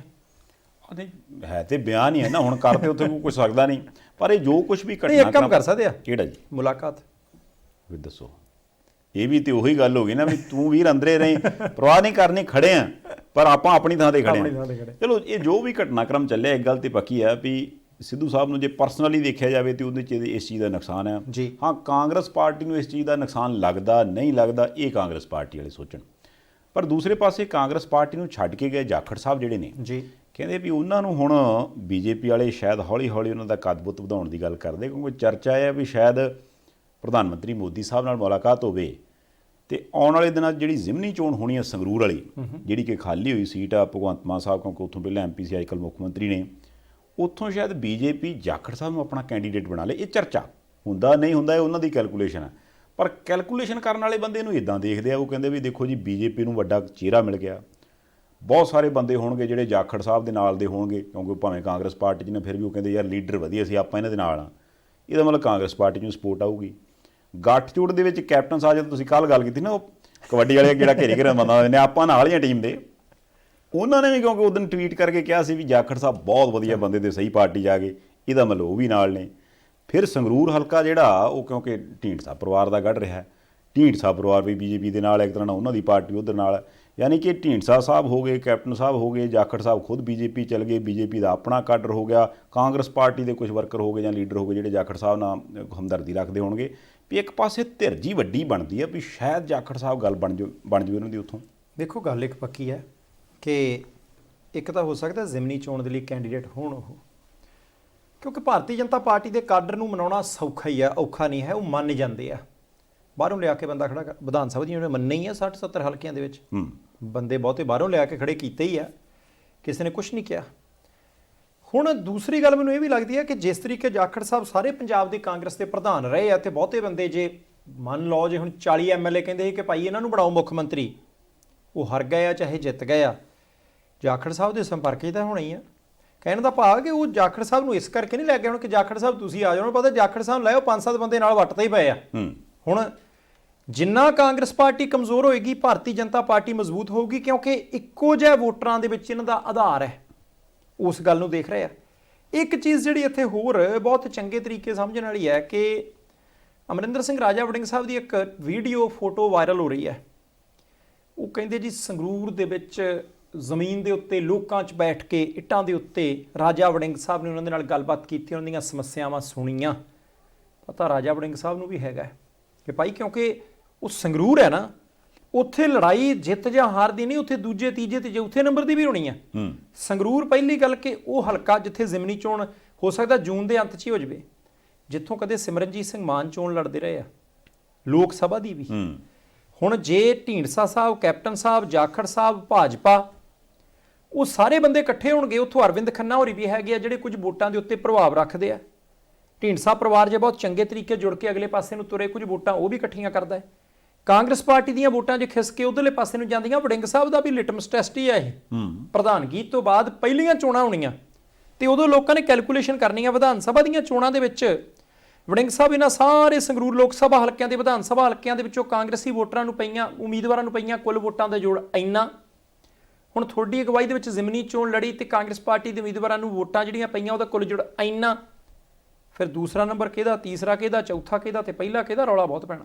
ਨਹੀਂ, ਇਹ ਗੱਲ ਹੈਗੀ। ਦੇਖੋ ਇਹ ਚੇਂਜ ਤੋਂ ਬਾਅਦ ਇੱਕ ਗੱਲ ਤੇ ਹੈਗੀ ਆ ਵੀ ਜਿਹੜੇ ਕੈਲਕੂਲੇਟਰ ਪੋਲੀਟੀਕਲ ਪਾਰਟੀਆਂ ਨੇ ਰੱਖਤੇ ਸੀ ਪਾਸੇ, ਉਹਨੇ ਅਜੇ ਲੋੜ ਨਹੀਂ ਪੈਣੀ, ਅਜੇ ਲੋੜ ਨਹੀਂ ਪੈਣੀ, ਉਹਨਾਂ ਫਿਰ ਕੱਢ ਲਿਆ ਵੀ 2 + 2 ਕਰਕੇ ਦੇਖੋ ਯਾਰ 5 ਹੁੰਦਾ। ਕਿਸੇ ਤਰ੍ਹਾਂ ਕਹਿੰਦੇ ਨਹੀਂ ਮਹਾਰਾਜ 4 ਹੀ ਬਣਦਾ, ਕਿ ਨਹੀਂ ਕਰੋ ਯਾਰ 5 ਕਿਸੇ ਤਰ੍ਹਾਂ। ਹੁਣ ਉਹ ਸਕੀਮ ਲੱਗਣ ਲੱਗ ਪਈ। ਹੁਣ ਇਹ ਤੇ ਮੇਰੇ ਖਿਆਲ ਨਾਲ 2 ਦਿਨ ਅਜੇ ਲੱਗਣਗੇ ਇਸ ਚੀਜ਼ ਨੂੰ ਕਲੀਅਰ ਹੁੰਦਿਆਂ ਕਿ ਵੀ ਵਾਕਈ ਕੈਂਡੀਡੇਟ ਵਾਲੇ ਪਾਸੇ ਲੈ ਕੇ ਜਾਂਦੇ ਆ, ਜਾਂ ਫਿਰ ਇਹ ਵੀ ਇੱਕ ਚਰਚਾ ਹੈਗੀ ਆ ਵੀ ਜਿੱਦਾਂ ਹੁਣ ਤੁਸੀਂ ਜ਼ਿਕਰ ਕੀਤਾ ਵੀ ਉਹ ਜੇ ਉਹਨਾਂ ਨੂੰ ਕੋਈ ਨਾ ਕੋਈ ਸੰਗਠਨ ਦੇ ਵਿੱਚ, ਸੰਗਠਨ ਸ਼ਬਦ ਵਰਤਦੇ ਹੁੰਦੇ ਨਾ ਜੀ, ਸੰਗਠਨ ਦੇ ਵਿੱਚ ਕੋਈ ਵੱਡੀ ਜ਼ਿੰਮੇਵਾਰੀ ਦੇ ਦੇਣ ਤੇ ਕੱਲ ਨੂੰ ਉਹੀ ਚਿਹਰਾ ਜਿਹੜਾ ਉਹ ਅੱਗੇ ਲਾ ਕੇ ਤੇ ਅਗਲੇ ਆਖਣ ਵੀ ਠੀਕ ਹੈ ਜੀ ਆਪਾਂ ਇਸ ਪਾਸੇ ਤੁਰਦੇ ਹਾਂ। ਹੁਣ ਕੀ ਹੁੰਦਾ ਕੀ ਨਹੀਂ ਹੁੰਦਾ, ਇਹ ਤੇ ਗੱਲ ਪੱਕੀ ਆ ਵੀ ਬੀਜੇਪੀ ਨੇ ਤੇ ਆਪਣੇ ਹਿਸਾਬ ਨਾਲ ਤੁਰਨਾ ਸ਼ੁਰੂ ਕਰਤਾ। ਇਹ ਹੁਣ ਕਾਂਗਰਸ ਪਾਰਟੀ ਵਾਲੇ ਜਾਣਨ ਵੀ ਇਹਨਾਂ ਨੇ ਇਕੱਠੇ ਹੋਣਾ, ਜਾਂ ਫਿਰ ਉਹ ਕਹਿੰਦਾ ਵੀ ਯਾਰ ਆਹ ਗਿੱਟਾ ਇੱਕ ਦੀਦਾ ਹੀ, ਕਹਿੰਦਾ ਕੁਛ ਨਹੀਂ ਹੋਰ ਇੱਟਾਂ ਤੇ ਮਾਰੇ ਤੇ ਗਿੱਟੇ ਤੇ ਇੱਟਾਂ ਮਾਰਨਾ, ਤੇ ਬਾਅਦ ਚ ਅਗਲੇ ਨੇ ਕਹਿਣਾ ਯਾਰ ਤੂੰ ਮੇਰੇ ਕੋ ਮਾਰੀਆਂ, ਉਹ ਭਾਜੀ ਤੁਸੀਂ ਆ, ਪਤਾ ਨਹੀਂ ਲੱਗਾ। ਨਹੀਂ, ਇਹ ਰੌਲਾ ਤਾਂ ਜਿਹੜਾ ਉਹ ਪੈਂਦਾ ਜੀ, ਚਰਚਾ ਜਿਹੜੀ ਉਹ ਵਾਹਵਾ ਹੁੰਦੀ ਹੈ। ਹੁਣ ਸਿਆਸੀ ਤੌਰ ਦੇ ਉੱਤੇ ਸੰਧਾਲੀਆ ਸਾਹਿਬ ਜੇ ਦੇਖੀਏ ਤਾਂ ਪਿਛਲੇ ਦਿਨਾਂ ਦੇ ਵਿੱਚੋਂ ਕਈ ਬੰਦੇ ਜਿਹੜੇ ਨੇ ਉਹ ਚੁੱਪ ਬੈਠੇ ਨੇ। ਸਿਮਰਜੀਤ ਸਿੰਘ ਬੈਂਸ ਹੋ ਰਹੀ ਹੈ, ਉਹ ਕੇਸ ਤਾਂ ਅਜੇ ਕਿਸੇ ਪਾਸੇ ਮਾਮਲਾ ਤਣ ਪੱਤਣ ਲੱਗਦਾ ਨਹੀਂ। ਉਹ ਸੋਸ਼ਲ ਮੀਡੀਆ ਤੇ ਆ ਕੇ ਕਹਿੰਦੇ ਹੁੰਦੇ ਕਿ ਪੰਜਾਬ ਲਈ ਲੜਦੇ ਸੀ, ਲੜਦੇ ਹਾਂ, ਲੜਦੇ ਰਹਾਂਗੇ। ਉਹਨਾਂ ਦੀ ਪਾਰਟੀ ਦਾ ਰੁਝਾਨ ਕੀ ਹੁੰਦਾ ਹੈ ਜ਼ਿਮਨੀ ਚੋਣਾਂ ਪ੍ਰਤੀ? ਕਿਉਂਕਿ ਮੈਂ ਜ਼ਿਕਰ ਖਾਸ ਤੌਰ ਤੇ ਕੀਤਾ ਕਿ ਉਹ ਜ਼ਿਮਨੀ ਚੋਣ ਇਕੱਲੀ ਨਹੀਂ ਹੋਣੀ, ਉਹਦੇ ਨਾਲ 4 ਸ਼ਹਿਰਾਂ ਦੀਆਂ ਨਿਗਮ ਚੋਣਾਂ ਹੋਣੀਆਂ। ਜਿੱਦਾਂ ਕੈਪਟਨ ਸਾਹਿਬ ਦੀ ਪਾਰਟੀ ਹਾਰੀ ਹੈ, ਉਮੀਦਵਾਰ ਕੋਈ ਨਹੀਂ ਜਿੱਤਿਆ, ਉਹਨਾਂ ਦਾ ਸ਼ਹਿਰ ਪਟਿਆਲਾ ਵੀ, ਉੱਥੇ ਵੋਟਾਂ ਪੈਣੀਆਂ ਆਪਣੇ ਆਪ ਨੂੰ ਬਚਾ ਕੇ, ਕਿਉਂਕਿ ਮੇਅਰ ਸਾਹਿਬ ਉਹਨਾਂ ਦੀ ਪਾਰਟੀ ਦੇ ਬੰਦੇ ਨੇ, 30-35 ਕੌਂਸਲਰ ਉਹਨਾਂ ਦੀ ਪਾਰਟੀ ਦੇ ਬੰਦੇ ਨੇ। ਉਹਨਾਂ ਦੇ ਲਈ ਬਹੁਤ ਜ਼ਰੂਰੀ ਹੈ ਕਿ ਜੇ ਸਿਆਸੀ ਤੌਰ ਦੇ ਉੱਤੇ ਉਹਨਾਂ ਨੇ ਪ੍ਰਸੰਗਿਕ ਰਹਿਣਾ ਤਾਂ ਪਟਿਆਲੇ 'ਚ ਕਾਰਗੁਜ਼ਾਰੀ ਠੀਕ ਰਹੇ। ਮੈਂ ਸ਼ਾਨਦਾਰ ਨਹੀਂ ਕਹਿੰਦਾ, ਇੱਦਾਂ ਹੀ ਲੁਧਿਆਣਿਓਂ ਬੈਂਸ ਭਰਾ ਨੇ, ਉਹ ਸਾਰੇ ਪੰਜਾਬ 'ਚ ਫੈਲਣਾ ਚਾਹੁੰਦੀ ਸੀ, ਪਰ ਲੁਧਿਆਣੇ ਵਾਲੀਆਂ ਆਪਣੀਆਂ ਪੱਕੀਆਂ 2 ਸੀਟਾਂ ਵੀ ਹਾਰ ਗਏ। ਹੁਣ ਜਦੋਂ ਉਹ 2 ਸੀਟਾਂ ਵੀ ਹਾਰ ਗਏ, ਲੁਧਿਆਣੇ ਦੇ ਵਿੱਚ ਹੀ ਚੋਣ ਹੋਵੇ, ਕਿਉਂਕਿ ਸਿਮਰਜੀਤ ਸਿੰਘ ਬੈਂਸ ਨੇ ਆਪਣਾ ਸਿਆਸੀ ਸਫ਼ਰ ਵੀ ਕੌਂਸਲਰ ਤੋਂ ਸ਼ੁਰੂ ਕੀਤਾ ਸੀ, ਜਿੱਤ ਦਾ ਸਫ਼ਰ। ਤੇ ਹੁਣ ਕੌਂਸਲਰ ਕੋਈ ਜਿਤਾ ਪਾਉਂਦੇ ਆ ਕਿ ਨਹੀਂ ਜਿਤਾ ਪਾਉਂਦੇ, ਉਹਨਾਂ ਦੀ ਪਾਰਟੀ ਦਾ ਵੀ ਹੋਣ ਦਾ ਸਵਾਲ ਹੈ ਕਿ ਖੜਾ। ਨਹੀਂ, ਇਹ ਤਾਂ ਗੱਲ ਹੈਗੀ। ਦੇਖੋ ਕਾਰਨ ਇਹ ਆ WhatsApp ਵੀ ਜੇ ਤੇ ਇਕੱਠ-ਮੱਠ ਰਵੇ ਤੇ ਫਿਰ ਤੇ ਸਾਰੇ ਕਹਿੰਦੇ ਕਿ ਵੀ ਕੰਮ ਠੀਕ ਚੱਲਦਾ ਤੇ ਆਪਾਂ ਫਲਾਨਾ ਕਿਲਾ ਵੀ ਸਰ ਕਰ ਲਾਂਗੇ ਜੀ। ਤੇ ਜੇ ਇਕੱਠ ਨਾ ਰਵੇ ਤੇ ਫਿਰ ਬਾਅਦ ਦੇ ਵਿੱਚ ਇਕੱਠ ਹੁੰਦਾ ਜਿਹੜਾ ਵੀ ਆਪਾਂ ਚਲੋ ਮਾੜੀ ਭਾਸ਼ਾ 'ਚ ਕਹਿੰਦੇ ਵੀ ਨਹੀਂ ਯਾਰ ਅੱਛਾ ਵੀ ਉਹ ਫਲਾਣੇ ਦੇ ਇਕੱਠ ਤੇ ਗਏ ਹਾਂ, ਵੀ ਉਹ ਚਾਹੇ ਪੋਲੀਟੀਕਲੀ ਹੋਵੇ ਚਾਹੇ ਉਸ ਤੋਂ ਬਾਅਦ ਜਿਵੇਂ ਮਰਜ਼ੀ ਲਾ ਲਓ। ਹੁਣ ਜਿਹੜੀ ਇਹ ਚਰਚਾ ਜੇ ਤੇ 2 ਮਹੀਨੇ ਹੋਏ ਸਰਕਾਰ ਬਣੀ ਨੂੰ, ਉਹਦੇ ਵਿੱਚ ਵੀ ਕਹਿੰਦੇ ਵੀ ਹੌਲੀ ਹੌਲੀ ਤ੍ਰੇੜਾਂ ਜਿਹੀਆਂ ਪੈਣ ਲੱਗ ਪਈਆਂ ਨਹੀਂ ਪਈਆਂ, ਇਹ ਅਗਲੀ ਜਾਣਨ ਜੀ। ਆਪਾਂ ਗੱਲ ਕਰਦੇ ਮੀਡੀਆ ਦੀ ਚਰਚਾ ਦੇ ਹਿਸਾਬ ਨਾਲ ਵੀ ਬਾਹਰ ਜੋ ਚਰਚਾ ਜੀ, ਤੁਸੀਂ ਪਟਿਆਲੇ ਲੈ ਗਏ, ਫਿਰ ਲੁਧਿਆਣੇ ਲਿਆਏ, ਫਿਰ ਉੱਥੋਂ ਆਪਾਂ ਬੱਸ ਅੰਮ੍ਰਿਤਸਰ ਦੀ ਫੜ ਲੈਨੇ, ਤੇ ਅੰਮ੍ਰਿਤਸਰ ਸ਼ਹਿਰ ਦੇ ਵਿੱਚ ਹੀ ਹਲਕਾ ਉਹ ਪੈਂਦਾ ਜਿੱਥੋਂ ਕੁੰਵਰ ਵਿਜੇ ਪ੍ਰਤਾਪ ਹੋਰੀ MLA ਨੇ। ਪਿਛਲੇ ਦਿਨੀ ਡਾਕਟਰ ਨਵਜੋਤ ਕੌਰ ਸਿੱਧੂ ਹੋਰਾਂ ਨੇ ਜਿਹੜਾ ਇੱਕ ਟਵੀਟ ਕੀਤਾ ਸੀ ਵੀ ਗ੍ਰਹਿ ਮੰਤਰੀ ਬਣਾਓ ਕੁੰਵਰ ਵਿਜੇ ਪ੍ਰਤਾਪ ਹੋਰਾਂ ਨੂੰ ਜੀ। ਉਦੋਂ ਵੀ ਮੈਂ ਮਾੜੀ ਜੀ ਗੱਲ ਕੀਤੀ ਸੀ ਵੀ ਮੈਨੂੰ ਕੋਈ ਤਾਰ ਹਿੱਲੀ ਲੱਗਦੀ ਜਿਹੜਾ ਇਧਰੋਂ ਟਵੀਟ ਆਇਆ। ਮੈਂ ਤਾਂ ਹੀ ਤੁਹਾਨੂੰ ਚੋਟੀ ਦੇ ਪੱਤਰਕਾਰ ਕਹਿਣਾ।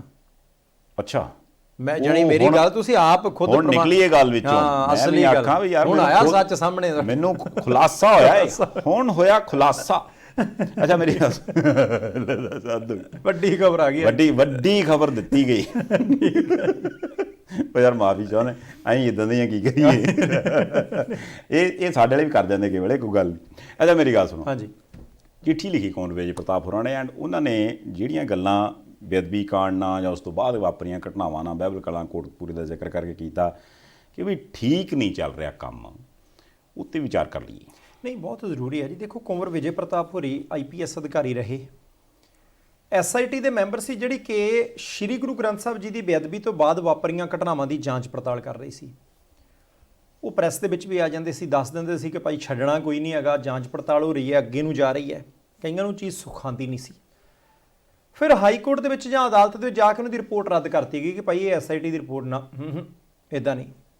ਉਹਨਾਂ ਨੇ ਅਸਤੀਫਾ ਦੇ ਦਿੱਤਾ ਕਿਉਂਕਿ ਉਹਨਾਂ ਨੂੰ SIT ਤੋਂ ਵੀ ਬਾਹਰ ਕਰਤਾ ਸੀ। SIT ਇੱਕ ਤਰ੍ਹਾਂ ਦੇ ਨਾਲ ਭੰਗ ਕਰਕੇ ਨਵੀਂ SIT ਕਹਿੰਦੇ ਸੀ ਬਣਾ ਦਿਓ। ਆਮ ਆਦਮੀ ਪਾਰਟੀ ਸ਼ਾਮਲ ਹੋ ਗਏ, ਅੰਮ੍ਰਿਤਸਰ ਤੋਂ ਚੋਣ ਲੜੀ, ਮਿਹਨਤ ਕੀਤੀ, ਜਿੱਤੇ ਵੀ, ਕਿਉਂਕਿ ਸਭ ਤੋਂ ਪਹਿਲਾਂ ਆਮ ਆਦਮੀ ਪਾਰਟੀ 'ਚੋਂ ਲਾਪਾ ਹੀ ਮੀਟਿੰਗਾਂ ਮੂਟਿੰਗਾਂ ਕਰਨ। ਪਿਛਲੇ ਦਿਨੀ ਉਹਨਾਂ ਨੇ ਇੱਕ ਟਵੀਟ ਕਰ ਦਿੱਤਾ ਸੀ ਜਾਂ ਸੋਸ਼ਲ ਮੀਡੀਆ ਤੇ ਇੱਕ ਪੋਸਟ ਪਾਤੀ ਸੀ, ਬਾਅਦ ਵਿੱਚ ਉਹਨਾਂ ਨੇ ਡਿਲੀਟ ਕਰਤੀ। ਉਹ ਮਹੀਨਾ ਪੁਰਾਣੀ ਗੱਲ ਹੋਣੀ ਹੈ ਕਿ ਇਹਨਾਂ ਕੇਸਾਂ ਨਾਲ ਸੰਬੰਧਿਤ। ਹੁਣ ਚਿੱਠੀ ਉਹਨਾਂ ਨੇ ਇੱਕ ਲਿਖੀ ਹੈ, ਫੋਟੋ ਸਟੇਟ ਨਾਲ 2 ਹੋਰ ਕਰਾਈਆਂ, 3 ਹੀ ਕਰਾਈਆਂ, ਇੱਕ ਕਾਪੀ ਕੋਲ ਰੱਖ ਲਈ, 3 ਭੇਜਤੀਆਂ। ਇੱਕ ਭੇਜੀ ਮੁੱਖ ਮੰਤਰੀ ਪੰਜਾਬ ਭਗਵੰਤ ਸਿੰਘ ਮਾਨ ਉਹਨਾਂ ਨੂੰ, ਇੱਕ ਭੇਜੀ ਸਪੀਕਰ ਪੰਜਾਬ ਵਿਧਾਨ ਸਭਾ ਕੁਲਤਾਰ ਸਿੰਘ ਸੰਧਵਾ ਉਹਨਾਂ ਨੂੰ, ਤੀਸਰੀ ਭੇਜੀ ਦਿੱਲੀੋਂ MLA ਆਮ ਆਦਮੀ ਪਾਰਟੀ ਦੇ ਪੰਜਾਬ ਇੰਚਾਰਜ ਜਰਨੈਲ ਸਿੰਘ ਨੂੰ। ਲਿਖਿਆ ਕੀ? ਉਹ ਕਹਿੰਦੇ ਜੀ, ਮੈਨੂੰ ਪਤਾ ਲੱਗਿਆ ਕਿ ਸ੍ਰੀ ਗੁਰੂ ਗ੍ਰੰਥ ਸਾਹਿਬ ਜੀ ਦੀ ਬੇਅਦਬੀ ਤੇ ਉਹਦੇ ਨਾਲ ਸੰਬੰਧਿਤ ਕੇਸਾਂ ਦੀ ਜਾਂਚ ਪੜਤਾਲ ਬਹੁਤ ਚੰਗੀ ਨਹੀਂ ਹੋ ਰਹੀ, ਉੱਤੇ ਧਿਆਨ ਦੇਣਾ ਪਊਗਾ। ਜਿਹੜੇ ਕਥਿਤ ਤੌਰ ਦੇ ਉੱਤੇ ਦੋਸ਼ੀ ਨੇ ਉਹ ਕਿਤੇ ਨਾ ਕਿਤੇ ਜਾਂਚ ਨੂੰ ਪ੍ਰਭਾਵਿਤ ਕਰਨ ਦਾ ਯਤਨ ਕਰ ਰਹੇ ਆ। ਇਹ ਵੀ ਉਹਨਾਂ ਨੇ ਕਿਹਾ ਕਿ ਜਿਹੜੀ SIT ਬਣੀ ਹੈ, ਮੈਨੂੰ ਪਤਾ ਲੱਗਾ ਕਿ ਮੇਰੇ ਜਾਣ ਤੋਂ ਬਾਅਦ ਉਹਨਾਂ ਨੇ ਕੋਈ ਪ੍ਰੋਗਰੈਸ ਨਹੀਂ ਕੀਤੀ। ਇਹ ਵੀ ਉਹਨਾਂ ਨੇ ਕਿਹਾ ਕਿ ਇੱਕੋ ਦਿਨ ਮਾਣਯੋਗ ਹਾਈ ਕੋਰਟ ਦੇ ਵਿੱਚ ਕਈ ਕੇਸ ਲੱਗੇ ਹੋਏ ਆ, ਬਹੁਤ ਠੋਕ ਕੇ ਪੈਰਵਾਈ ਕਰਨੀ ਚਾਹੀਦੀ ਹੈ। ਹੁਣ ਪਹਿਲੀ ਗੱਲ ਇਹ ਹੈ ਕਿ ਇਹਨੂੰ ਇਸ ਤਰੀਕੇ ਵੀ ਲਿਆ ਜਾ ਸਕਦਾ ਕਿ ਆਮ ਆਦਮੀ ਪਾਰਟੀ ਦੇ ਅੰਦਰੋਂ ਫੁੱਟਿਆ ਲਾਵਾ। ਇਹਨੂੰ ਇਸ ਤਰੀਕੇ ਵੀ ਲਿਆ ਜਾ ਸਕਦਾ ਕਿ ਦੁਨੀਆ ਭਰ ਦੇ ਵਿੱਚ ਬੈਠੀ ਸੰਗਤ, ਭਾਵੇਂ ਉਹ ਸਿੱਖ ਹੈ ਭਾਵੇਂ ਗੈਰ ਸਿੱਖ ਹੈ, ਪਰ ਜਿਹੜੀ ਸ਼ਰਧਾ, ਆਸਰਾ, ਸਤਿਕਾਰ ਦੀ ਭਾਵਨਾ ਰੱਖਦੀ ਹੈ ਹਰ ਇੱਕ ਧਰਮ ਪ੍ਰਤੀ ਕਿ ਭਾਈ ਕਿਸੇ ਵੀ ਧਾਰਮਿਕ ਪਾਵਨ ਪਵਿੱਤਰ ਗ੍ਰੰਥ ਦੀ ਬੇਅਦਬੀ ਕਿਵੇਂ ਹੋ ਜਾਏ, ਉਹ ਸਾਰੀ ਸੰਗਤ ਚਾਹੁੰਦੀ ਹੈ ਕਿ ਇਨਸਾਫ ਮਿਲੇ। ਤੇ ਜੇ ਕੋਈ MLA ਭਾਵੇਂ ਵਿਰੋਧੀਆਂ ਦਾ ਭਾਵੇਂ ਸੱਤਾਧਾਰੀਆਂ ਦਾ, ਜੇ ਸਰਕਾਰ ਨੂੰ ਇਹ ਚੀਜ਼ ਚੇਤੇ ਕਰਾਵੇ ਤਾਂ ਬਹੁਤ ਵਧੀਆ ਹੈ। ਉਹਦੇ ਪਿੱਛੇ ਕੋਈ ਭਾਵਨਾ ਹੋਵੇ ਤਾਂ ਮਾੜੀ ਗੱਲ ਹੈ। ਹੁਣ ਤੁਸੀਂ ਦੇਖੋ ਕਿ ਉਧਰ ਬੈਠੇ ਹੋਏ ਨੇ ਨਾ, ਇੱਕ ਸੁਖਰਾਜ ਸਿੰਘ ਬੈਠੇ ਹੋਆ, ਜਿਹੜੇ ਧਰਨੇ ਪ੍ਰਦਰਸ਼ਨ ਦੇ ਉੱਤੇ ਕਿ ਭਾਈ ਲਗਾਤਾਰ ਮੋਰਚਾ ਚੱਲ ਰਿਹਾ, ਉਹਨਾਂ ਤੋਂ ਸਰਕਾਰ ਨੇ 3 ਮਹੀਨੇ ਲਏ ਸੀ ਤੇ 1 ਮਹੀਨਾ ਤਾਂ 10 ਦਿਨ ਹੋ ਗਏ, 1 ਮਹੀਨਾ ਤਾਂ 20 ਦਿਨ ਬਾਕੀ ਨੇ ਕਿ ਅਸੀਂ ਇਨਸਾਫ ਦੇ ਦੇਵਾਂਗੇ। ਹਰ ਮਹੀਨੇ ਦੀ 10 ਤਰੀਕ ਨੂੰ ਜਾ ਕੇ ਪ੍ਰੋਗਰੈਸ ਰਿਪੋਰਟ ਦਿੰਦੇ ਆ ਸਰਕਾਰ ਦੇ ਵਕੀਲ ਕਿ ਭਾਈ ਇਸ ਮਹੀਨੇ ਦੇ ਵਿੱਚ ਜਾਂਚ ਪੜਤਾਲ 'ਚ ਆਹ ਪ੍ਰੋਗਰੈਸ ਹੋਈ ਹੈ। ਚੇਤਾ ਕਰਾਉਣਾ ਕੋਈ ਮਾੜੀ ਗੱਲ ਨਹੀਂ। ਜੇ ਕਿਸੇ ਵਿਧਾਇਕ ਨੂੰ ਲੱਗਦਾ ਕਿ ਸਰਕਾਰ ਬਹੁਤੀ ਸੰਜੀਦਾ ਨਹੀਂ ਤਾਂ ਵਿਰੋਧੀ ਧਿਰਾਂ ਵੀ ਚੇਤਾ ਕਰਾਓ, ਸਾਰੇ ਹੀ ਚੇਤਾ ਕਰਾਓ। ਜੇ ਚੇਤਾ ਕਰਾਵਾਂਗੇ ਤਾਂ ਸ਼ਾਇਦ ਕੰਮ ਛੇਤੀ ਨੇਪਰੇ ਚੜ੍ਹ ਜੂ, ਨਹੀਂ ਤਾਂ ਰਿੰਗੇ ਪਿਆ ਰਹਿੰਦਾ ਕਈ ਵਾਰੀ। ਨਹੀਂ, ਵਿਰੋਧੀ ਧਿਰਾਂ ਨੇ ਤੇ ਚੇਤਾ ਕਰਾਇਆ। BJP ਦੇ ਲੀਡਰ ਨੇ ਸੁਭਾਸ਼ ਸ਼ਰਮਾ ਜੀ, ਉਹਨਾਂ ਨੇ ਜ਼ਿਕਰ ਕੀਤਾ। ਉਹ ਕਹਿੰਦੇ ਦੇਖੋ ਕਾਰਨ ਇਹ ਆ ਵੀ ਉਹਦੇ ਕਹਿੰਦੇ 24 ਘੰਟਿਆਂ 'ਚ ਹੋਣਾ ਕੰਮ ਸਾਰਾ, ਤੇ ਹੁਣ ਤੇ ਮਹਾਰਾਜ ਕਈ ਟਾਈਮ ਲੰਘ ਗਿਆ ਵੀ ਦੇਖੋ ਇਹ ਜੋ ਵੀ ਮਸਲਾ ਹੈਗਾ ਇਹਦਾ ਹੱਲ ਹੋਣਾ ਚਾਹੀਦਾ। ਹਾਂ, ਜੇ ਨਹੀਂ ਕਰਨਾ ਤੇ ਤਾਂ ਵੀ ਤੁਸੀਂ ਦੱਸ ਦਿਓ, ਕਿਉਂਕਿ ਗੱਲ ਇਹ ਹੈ ਨਾ ਵੀ ਸਰਕਾਰ ਰਾਜ ਕਰਦੀ ਕੋਈ ਵੀ ਹੋਵੇ, ਵਿਰੋਧੀਆਂ ਦੇ ਕੋਲ ਤੇ ਹੌਲੀ ਮੁੱਦਾ ਜਿਹਦਾ ਉਹ ਕਹਿੰਦਾ ਇੱਥੇ ਠਿੱਬੀ ਲੱਗਦੀ ਹੋ ਜੀ, ਹੋਰ ਕੁਝ ਨਹੀਂ, ਸੁੱਟੋ ਇੱਕ ਬਾਕੀ ਫੇਰ ਦੇਖਾਂਗੇ। ਪਰ ਚਲੋ ਠਿੱਬੀ ਲਾਉਣੀ ਆਪਣੀ ਥਾਂ ਤੇ ਆ, ਮੁੱਦਾ ਆਪਣੀ ਥਾਂ ਤੇ ਆ। ਹੁਣ ਭਾਵੇਂ ਉਹ MLA ਆਮ ਆਦਮੀ ਪਾਰਟੀ ਦੇ ਹੋਣ ਚਾਹੇ ਉਹ ਵਿਰੋਧੀ ਧਿਰ ਦੇ ਨੇਤਾ ਹੋਣ, ਜਿਹੜੇ ਮਸਲੇ ਤੇ ਚਰਚਾ ਚੱਲਦੀ ਮੇਰੇ ਖਿਆਲ ਉਹਨੂੰ ਕਲੈਰੀਫਾਈ ਜ਼ਰੂਰ ਕਰਨਾ ਚਾਹੀਦਾ, ਕਿਉਂਕਿ ਜਿੰਨਾ ਕੁ ਵੀ ਸਮਾਂ ਲੰਘਿਆ ਉਹਦੇ ਵਿੱਚ ਜੇ ਲੋਕਾਂ ਨੂੰ ਕਲੀਅਰ ਕੱਟ ਪਤਾ ਲੱਗਦਾ ਰਹੇ ਕਿ ਵੀ ਆਹ ਚੀਜ਼ ਇੱਥੋਂ ਤੁਰੀ ਸੀ, ਫਲਾਨਿਆਂ ਨੇ ਇੱਥੇ ਤੱਕ ਪਹੁੰਚਾਈ ਜੀ, ਇਹਦੇ 'ਚ ਆਹ ਝੋਲ ਸੀਗਾ, ਅਸੀਂ ਹੁਣ ਇਸ ਚੀਜ਼ ਨੂੰ ਇੱਦਾਂ ਠੀਕ ਕਰਕੇ ਤੇ ਆਉਣ ਵਾਲੇ ਇੰਨੇ ਦਿਨਾਂ ਦੇ ਵਿੱਚ ਇਸ ਪਾਸੇ ਤੁਰਾਂਗੇ ਜੀ। ਹਾਂ, ਜੇ ਉਹਦੇ 'ਚ ਕੋਈ ਕਾਨੂੰਨੀ ਘੁੰਡੀ ਆ ਵੀ ਇਹ ਜਾਣਕਾਰੀ ਨਸ਼ਰ ਨਹੀਂ ਕੀਤੀ ਜਾ ਸਕਦੀ, ਉਹ ਵੀ ਦੱਸ ਦਿੱਤਾ ਜਾਵੇ। ਜਾਂ ਕਿਸੇ ਵੇਲੇ ਇਹ ਵੀ ਹੁੰਦਾ ਵੀ ਜਾਂ ਮਹਾਰਾਜ ਜੇ ਇਹਨੂੰ ਪੋਲੀਟੀਕਲੀ ਚਰਚਾ ਦਾ ਵਿਸ਼ਾ ਬਣਾ ਲਿਆ ਜਾਵੇ। ਤੇ ਪਿਛਲੇ ਦਿਨ ਹੀ ਮੁੜ ਕੇ ਇੱਕ ਕੇਸ ਦੇ ਵਿੱਚ ਇਹ ਵੀ ਰੌਲਾ ਪੈ ਗਿਆ ਸੀ ਨਾ, ਦੇਖੋ ਜੀ ਇਹ ਤਾਂ ਪੋਲੀਟੀਕਲੀ ਮੋਟੀਵੇਟਡ ਕੇਸ ਬਣਾ ਲਿਆ ਜਾਂਦਾ, ਫਿਰ ਉਸ ਚੀਜ਼ ਨੂੰ ਵੀ ਮੇਰਾ ਖਿਆਲ ਨਾਲ ਆਧਾਰ ਬਣਾ ਕੇ ਤੇ ਕਈ ਵਾਰ ਫੈਸਲੇ ਕਈ ਤਰ੍ਹਾਂ ਦੇ ਹੋ ਜਾਂਦੇ। ਜੇ ਉਹੋ ਜਿਹੀ ਵੀ ਕੋਈ ਗੱਲ ਆ ਤਾਂ ਕਲੀਅਰ ਕਰਨੀ ਚਾਹੀਦੀ, ਤਾਂ ਜੋ ਲੋਕਾਂ ਨੂੰ ਐਟਲੀਸਟ ਪਤਾ ਹੋਵੇ ਵੀ ਯਾਰ ਕੇਸ ਕੀ ਆ, ਚੱਲ ਕਿੱਥੇ ਰਿਹਾ ਤੇ ਪਹੁੰਚੇ ਕਿੱਥੇ। ਨਹੀਂ, ਬਹੁਤ ਜ਼ਰੂਰੀ ਹੈ। ਹੁਣ ਬਿਆਨ ਆਇਆ ਕਿ ਅਸੀਂ 15 ਅਗਸਤ ਨੂੰ ਜਦੋਂ 75 ਸਾਲ ਹੋ ਜਾਣੇ ਆ ਤੇ 75 ਮੁਹੱਲਾ ਕਲੀਨਿਕ ਪੰਜਾਬ 'ਚ ਸ਼ੁਰੂ ਕਰ ਦਿਆਂਗੇ। ਡਾਕਟਰ ਵਿਜੇ ਸਿੰਗਲਾ ਸਿਹਤ ਮੰਤਰੀ ਨੇ, ਉਹਨਾਂ ਨੇ ਸਿਹਤ ਅਧਿਕਾਰੀਆਂ ਦੇ ਨਾਲ ਵੀ ਮੁਲਾਕਾਤ ਕੀਤੀ, ਮੁੱਖ ਮੰਤਰੀ ਸਾਹਿਬ ਵੀ ਨਾਲ। ਚੰਗੀ ਗੱਲ ਹੈ। ਜੇ ਪਹਿਲਾਂ ਕਿਹਾ ਸੀ ਵੈਸੇ ਕਿ ਅਸੀਂ 117 ਸ਼ੁਰੂ ਕਰਾਂਗੇ, ਹੁਣ 75, ਕੋਈ ਗੱਲ ਨਹੀਂ, ਸ਼ੁਰੂ ਹੋਣ, ਕਮੀਆਂ ਕਮਜ਼ੋਰੀਆਂ ਪਤਾ ਲੱਗਣ, ਖਰਚ ਪਾਣੀ ਕਿੰਨਾ ਕੁ ਆਉਂਦਾ, ਲੋਕਾਂ ਦੀਆਂ ਆਸਾਂ ਦੇ ਉੱਤੇ ਕਿੰਨਾ ਕੁ ਖਰੇ ਉਤਰਦੇ ਆ, ਮੁਹੱਲਾ ਕਲੀਨਿਕ ਪਤਾ ਲੱਗੇ। 75 ਦੀ 70 ਸ਼ੁਰੂ ਕਰ ਦਿਓ, ਕੋਈ ਗੱਲ ਨਹੀਂ। ਪਰ ਹੁਣ 15 ਅਗਸਤ ਦਾ ਮਤਲਬ ਮਈ ਚੱਲਦਾ, ਜੂਨ ਜੁਲਾਈ ਅਗਸਤ ਮਹੀਨੇ 3 ਵੀ ਨਹੀਂ ਰਹਿ ਗਏ, ਪੌਣੇ 3 ਨਹੀਂ ਰਹਿ ਗਏ ਲਾ ਲਓ। ਇਹਦਾ ਮਤਲਬ ਹੈ ਕਿ 80-85 ਦਿਨਾਂ ਦੇ ਬਾਅਦ ਪੰਜਾਬ ਦੇ ਵਿੱਚ 75 ਮੁਹੱਲਾ ਕਲੀਨਿਕ ਦਿੱਲੀ ਵਾਲੀ ਤਰਜ਼ ਦੇ ਉੱਤੇ ਜੇ ਪੰਜਾਬ ਚੱਲਣੇ ਸ਼ੁਰੂ ਹੁੰਦੇ ਆ, ਜੇ ਸਕਸੈਸ ਰੇਟ, ਸਫਲਤਾ ਦੀ ਦਰ ਚੰਗੀ ਰਹਿੰਦੀ ਹੈ ਤਾਂ ਪੰਜਾਬ ਦੇ ਲੋਕਾਂ ਲਈ ਧਰਵਾਸ ਹੈ। ਨਹੀਂ ਚੰਗੀ ਰਹਿੰਦੀ ਹੋਈ ਲੋਕਾਂ ਦਾ ਪਤਾ ਸਾਰਿਆਂ ਨੂੰ। ਨਹੀਂ, ਹੁਣ ਤੱਕ ਦੀ ਇਨਫੋਰਮੇਸ਼ਨ ਦੇ ਉਹੀ ਕਹਿੰਦੀ ਹੈ ਵੀ ਮੀਟਿੰਗ ਜਿਹੜੀ ਹੋਈ ਹੈ ਉਹਦੇ ਵਿੱਚ PWD ਮਹਿਕਮਾ, ਕਿਉਂਕਿ ਕੰਮ ਉਹਨਾਂ ਦਾ ਵੀ ਹੁੰਦਾ ਵੀ ਮਹਾਰਾਜ ਆਹ ਜਿਹੜੀ ਬਿਲਡਿੰਗ ਹੈ ਇਹਦੇ ਵਿੱਚ ਆਹ ਚੇਂਜਿਸ ਕਰਨ ਦੀ ਲੋੜ ਆ। ਕਿਉਂਕਿ ਪਿਛਲੇ ਦਿਨੀ ਜਿਹੜੀ ਚਰਚਾ ਚੱਲੀ ਸੀ ਵੀ ਦਿੱਲੀ ਜਾ ਕੇ ਦੇਖ ਕੇ ਆਏ, ਉੱਥੇ ਉਹ ਕਹਿੰਦੇ ਸੀ ਵੀ ਜਿੰਨੇ ਮੁਹੱਲਾ ਕਲੀਨਿਕ ਸਾਡੇ ਇੱਕੋ ਜਿਹੇ ਆ, ਤਾਂ ਜੋ ਲੋਕੀ ਜਿੱਥੇ ਵੀ ਜਾਣ ਤੈਨੂੰ ਪਤਾ ਲੱਗੇ ਵੀ ਆਹ ਵੇਟਿੰਗ ਰੂਮ ਆ, ਰਿਸੈਪਸ਼ਨ ਏਰੀਆ, ਇੱਥੋਂ ਦਵਾਈ ਮਿਲਣੀ ਆ, ਇੱਥੇ ਟੈਸਟ ਹੋਣਾ, ਜਾਂ ਇੱਥੋਂ ਸੈਂਪਲ ਲੈਣਾ, ਜਾਂ ਇੱਥੇ ਡਾਕਟਰ ਨੂੰ ਮਿਲਣਾ। ਉਹ ਜਿੰਨੀਆਂ ਵੀ ਸਰਕਾਰੀ ਬਿਲਡਿੰਗਸ ਨੇ ਪਹਿਲਾਂ ਤੋਂ ਆਲਰੇਡੀ ਕਹਿ ਲਓ ਕਿ ਵੀ ਜਿੱਥੇ ਚੱਲਦੇ ਨੇ ਕੋਈ ਛੋਟੇ ਵੱਡੇ ਹੁੰਦੇ ਨਾ ਹਸਪਤਾਲ ਜੀ, ਸਿਹਤ ਕੇਂਦਰ ਜਿਹਨੂੰ ਆਪਾਂ ਕਹਿ ਦਿੰਦੇ, ਉਹ ਸਿਹਤ ਕੇਂਦਰ ਦੀ ਬਿਲਡਿੰਗ ਦੀ ਸਿਹਤ ਨੂੰ ਸੁਧਾਰਨ ਦੇ ਲਈ ਕਹਿੰਦੇ ਵੀ ਉਹ ਹੌਲੀ ਹੌਲੀ ਚਰਚਾ ਚੱਲ ਪਈ ਆ, ਤਾਂ ਜੋ ਇੱਕ ਰਾਂ ਜਾਲੇ ਜੁਲੇ ਲਾ ਕੇ ਜੇ ਉਹਦੇ 'ਚ ਕੋਈ ਕਮਰੇ ਨਵੇਂ ਬਣਾਉਣ ਦੀ ਲੋੜ ਆ ਉਹ ਬਣਾ ਕੇ ਉਹਦੇ ਵਿੱਚ ਜਿਹੜੀ ਚੀਜ਼ ਦੀ ਵੀ ਲਾਉਣ ਦੀ ਲੋੜ ਆ ਉਹ ਲਾ ਕੇ ਵੱਡੀ ਚੀਜ਼ ਜਿਹੜੀ ਹੁਣ ਤੱਕ ਦਾ ਦਾਅਵਾ ਉਹ ਕਹਿੰਦੇ ਵੀ ਅਸੀਂ ਕੀਤਾ, ਉਹ ਕਹਿੰਦੇ ਵੀ ਅਸੀਂ ਥਾਵਾਂ ਉਹ ਚੂਜ਼ ਕੀਤੀਆਂ ਨੇ ਜਿੱਥੇ ਕੋਈ 2-4 ਪਿੰਡਾਂ ਨੂੰ ਵੀ ਸੈਂਟਰ ਪੈਂਦਾ ਹੋਵੇ, ਵੀ ਕਿਸੇ ਵੇਲੇ ਹੁੰਦਾ ਵੀ ਆਪਣੇ ਪਿੰਡ ਨਹੀਂ ਪਰ ਲਾਗਲੇ ਪਿੰਡ ਹੈਗਾ ਉਹ ਮੁਹੱਲਾ ਕਲੀਨਿਕ, ਵੀ ਸ਼ੁਰੂਆਤ ਦੇ ਵਿੱਚ ਲੋਕਾਂ ਦੀ ਅਪਰੋਚ ਦੇ ਵਿੱਚ ਉਹ ਚੀਜ਼ਾਂ ਪਹੁੰਚ ਜਾਣ। ਹੌਲੀ ਹੌਲੀ ਆਪਾਂ ਉਹਨਾਂ ਦੀ ਗਿਣਤੀ ਵਧਾ ਲਵਾਂਗੇ। ਚੰਗੀ ਗੱਲ ਹੈ ਜੀ। ਉਹ 75ਵੇਂ, ਉਹ ਮੇਰੇ ਖਿਆਲ 75ਵਾਂ ਹੋਣਾ ਜੀ ਆਜ਼ਾਦੀ ਦਿਵਸ। ਹਾਂ, ਇਸੇ ਸੰਬੰਧ ਦੇ ਵਿੱਚ 75 ਕਿਹਾ ਜੀ ਉਹਨਾਂ ਨੇ। ਹਾਂ, ਇੱਕ ਸੰਧਾਲੀਆ ਸਾਹਿਬ ਬੇਨਤੀ ਥੋੜ੍ਹਾ ਜ਼ਰੂਰ ਕਰਨੀ ਸੀ। ਮੰਨ ਲਓ ਤੁਹਾਡਾ ਪਿੰਡ ਹੈ, ਮੇਰਾ ਪਿੰਡ ਹੈ, ਸਾਡੇ ਪਿੰਡ ਦੇ ਵਿੱਚ 2 ਟੀਚਰ ਨੇ, ਤੁਹਾਡੇ ਪਿੰਡ ਦੇ ਵਿੱਚ ਵੀ 2 ਅਧਿਆਪਕ ਨੇ, ਤੇ ਤੁਸੀਂ ਸਰਦੇ ਪੁੱਜਦੇ ਹੋ, ਜਾਣੀ ਸਰਕਾਰੀ ਦਰਬਾਰੇ ਤੁਹਾਡੀ ਤੂਤੀ ਬੋਲਦੀ ਹੈ, ਤੁਸੀਂ ਉੱਥੇ ਜਾ ਕੇ ਕਹੋ ਜੀ ਤੂਤੀ ਤੇ ਤੁਸੀਂ ਉੱਥੇ ਜਾ ਕੇ ਕਹੋ ਜੀ 2 ਟੀਚਰ ਨੇ, ਸਾਡੇ ਘੱਟੋ ਘੱਟ 3 ਕਰੋ। ਉਹ ਸਾਡੇ ਵਾਲੇ ਸਕੂਲ 'ਚੋਂ ਜੇ ਪੱਟ ਕੇ ਤੁਹਾਡੇ ਵਾਲੇ ਲਾਉਣਾ, ਸਾਡੇ 1 ਰਹਿ ਗਿਆ। ਮੁਹੱਲਾ ਕਲੀਨਿਕ 75 ਬਣ ਰਿਹਾ, ਬਹੁਤ ਵਧੀਆ। ਉੱਥੇ ਡਾਕਟਰ ਬੈਠਣੇ ਚਾਹੀਦੇ ਆ। ਉਹ ਡਾਕਟਰ ਆਪਾਂ ਕਿਸੇ ਹੋਰ ਹਸਪਤਾਲ ਦੇ ਵਿੱਚੋਂ ਲਿਆਉਣਾ, ਜੇ ਆਪਾਂ ਕਿਸੇ ਤੋਂ ਲੈ ਕੇ ਆ ਰਹੇ ਉੱਥੇ ਕੰਮ ਕੌਣ ਕਰੂਗਾ? ਜੇ ਉੱਥੇ ਇੱਕ ਸਹਾਇਕ ਚਾਹੀਦਾ, ਉਹ ਸਹਾਇਕ ਕਿੱਥੋਂ ਲੈ ਕੇ ਆ ਰਹੇ? ਇੱਥੇ ਕੰਮ ਪੂਰਾ ਹੋ ਗਿਆ, ਉੱਥੇ ਜਿਹੜੇ 75 ਸਹਾਇਕ ਲਿਆਉਣੇ ਆ, 75 ਥਾਵਾਂ ਦੇ ਉੱਤੇ ਇਹਨਾਂ ਸਹਾਇਕਾਂ ਦਾ ਕੰਮ ਕੌਣ ਦੇਖ ਰਿਹਾ? ਜੇ ਇਹ ਦਾਅਵਾ ਕੀਤਾ ਜਾਂਦਾ ਸੀ ਕਿ ਦਿੱਲੀ ਦੇ ਵਿੱਚ ਦਵਾਈਆਂ ਮਿਲਦੀਆਂ, ਟੈਸਟ ਹੁੰਦੇ ਆ, ਉਹ ਦਵਾਈਆਂ ਦੀ ਨਿਰੰਤਰ ਸਪਲਾਈ ਕਿੱਦਾਂ ਰਹਿਣੀ ਹੈ? ਕਿਹਨੇ ਦਵਾਈਆਂ ਫੜਾ ਕੇ ਜਾਣੀਆਂ, ਕਿਹਨੇ ਰੋਜ਼ ਦੇਣਾ ਜਾਂ ਹਫ਼ਤੇ ਬਾਅਦ ਆਰਡਰ ਦੇਣਾ, ਉਹ ਵੀ ਪਤਾ ਲੱਗਣਾ ਚਾਹੀਦਾ। ਦਿੱਲੀ ਕਿਉਂਕਿ ਸ਼ਹਿਰ ਹੈ, ਉੱਥੇ ਜੇ ਕੋਈ ਟੈਸਟ ਕੀਤਾ ਹੈ, ਉਹਦਾ ਨਮੂਨਾ ਸੈਂਪਲ ਜਿਹੜਾ ਹੈ ਉਹ ਸ਼ਹਿਰ ਦੇ ਵਿੱਚੋਂ ਤਾਂ ਕੋਈ ਇੱਕ ਬੰਦਾ ਕਲੈਕਟ ਕਰਕੇ ਕਿਸੇ ਪ੍ਰਾਈਵੇਟ ਲੈਬ ਤੋਂ ਟੈਸਟ ਕਰਾ ਲੈਂਦਾ ਹੋਊਗਾ, ਇੱਥੇ ਪਿੰਡਾਂ ਤੱਕ ਕੌਣ ਜਾਊਗਾ? ਉਹ ਸਾਰੀਆਂ ਚੀਜ਼ਾਂ ਦਾ ਪ੍ਰੋਪਰ ਹੋਮਵਰਕ ਕਿ ਭਾਈ ਕੰਮ ਪੂਰਾ ਲੇਟ ਸ਼ੁਰੂ ਕਰ ਲਓ, ਕੰਮ ਮੁੜ ਕੇ ਠੰਡਾ ਨਾ ਪਵੇ। ਇੱਥੇ ਬਹੁਤ ਕੁਝ ਚੱਲਦਾ ਬਾਅਦ 'ਚ ਹੈ, ਮਾੜੇ ਦੀਵੇ ਵਾਂਗ ਬੋਝ ਪਹਿਲਾਂ ਜਾਂਦਾ। ਨਹੀਂ, ਇਹ ਤਾਂ ਗੱਲ ਹੈਗੀ, ਕਿਉਂਕਿ ਕਾਰਨ ਹੈ ਵੀ ਇਹ ਗੱਲ ਜਿੰਨੀ ਵਾਰ ਵੀ ਆਮ ਆਦਮੀ ਪਾਰਟੀ ਕਹਿੰਦੇ ਵੀ ਅਸੀਂ ਦਿੱਲੀ 'ਚ ਕਰਕੇ ਦਿਖਾਇਆ, ਪੰਜਾਬ 'ਚ ਕਰਾਂਗੇ, ਉੱਥੇ ਤਾਂ ਸਾਡੇ ਕੋਲ ਅੱਧੀ ਪਚੱਧੀ ਸਰਕਾਰ ਸੀ, ਇੱਥੇ ਤਾਂ ਸਾਡੇ ਕੋਲ ਸਾਰਾ ਕੁਝ, ਅਸੀਂ ਇੱਕ ਪ੍ਰੋਪਰ ਪੂਰੇ ਸਟੇਟ ਦੇ ਵਿੱਚ ਬਹੁਤ ਕੁਝ ਕਰ ਸਕਦੇ ਹਾਂ। ਪਰ ਮੈਨੂੰ ਲੱਗਦਾ ਵੀ ਪੂਰੇ ਸਟੇਟ ਦੀਆਂ ਭੂਗੋਲਿਕ ਸਥਿਤੀਆਂ ਲਾ ਲਓ, ਪੋਲੀਟੀਕਲ ਸਥਿਤੀਆਂ ਲਾ ਲਓ, ਲੋਕਾਂ ਦਾ ਸੁਭਾਅ ਲਾ ਲਓ, ਜਾਂ ਮਸਲੇ ਲਾ ਲਓ, ਮੁਸ਼ਕਲਾਂ ਲਾ ਲਓ, ਉਹ ਵੀ ਵੱਖੋ ਵੱਖ ਨੇ ਜੀ। ਸੋ ਕਿਸੇ ਵੇਲੇ ਇਹ ਹੁੰਦਾ ਵੀ ਇਨ ਬਿਨ ਸੇਮ ਮਾਡਲ ਨਾ ਲਾਗੂ ਕੀਤਾ ਜਾਵੇ, ਜੇ ਉਹਦੇ ਵਿੱਚ ਉਹ ਉੱਥੋਂ ਦੇ ਮਾਹੌਲ ਦੇ ਹਿਸਾਬ ਨਾਲ ਕੁਝ ਚੇਂਜ ਕਰਨ ਦੀ ਲੋੜ ਆ।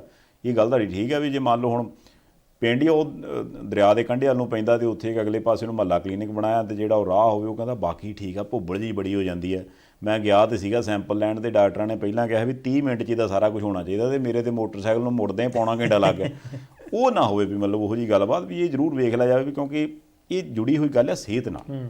ਤੇ ਇੱਥੇ ਜੇ ਮੰਨ ਲਓ ਵੀ ਅਗਲੇ ਬੰਦੇ ਨੂੰ ਉੱਥੇ ਜਾ ਕੇ ਦਵਾਈ ਲੈਣ ਦੇ ਬਾਅਦ, ਉਸ ਤੋਂ ਬਾਅਦ ਉਹਦੇ ਟੈਸਟ ਕਰਾ ਕੇ ਠੀਕ ਹੋਣ ਦੇ ਵਿੱਚ ਉਹਨੂੰ ਇਹ ਲੱਗਿਆ ਵੀ ਯਾਰ ਗਿਆ ਸੀ ਪਰ ਗੱਲ ਬਣੀ ਨਹੀਂ, ਉਹਨੂੰ ਤੇ ਆਪਣੇ ਪਿੰਡ ਵਾਲਾ ਡਾਕਟਰ ਠੀਕ ਹੀ, ਭਾਵੇਂ ਉਹ ਧਰੇਕ ਦੇ ਨਾਲ ਨਿੰਮ ਦੇ ਨਾਲ ਹੀ ਬੋਤਲ ਬੰਨ੍ਹ ਕੇ ਲਾ ਦਿੰਦਾ, ਮੈਂ ਕਾਇਮ ਆ, ਟਾਈਮ ਨਾਲ ਲਾ ਦਿੰਦਾ, ਟਾਈਮ ਨਾਲ ਲਾ ਦਿੰਦਾ, ਉਹ ਇੰਪਰੈਸ਼ਨ ਨਾ ਜਾਵੇ। ਜੇ ਇੰਪਰੈਸ਼ਨ ਚੰਗਾ ਚਲੇ ਗਿਆ ਵੀ ਯਾਰ ਉੱਥੇ ਠੀਕ ਆ, ਤੇ ਲੋਕ 2 ਪਿੰਡ ਟੱਪ ਕੇ ਵੀ ਚਲੇ ਜਾਣਗੇ।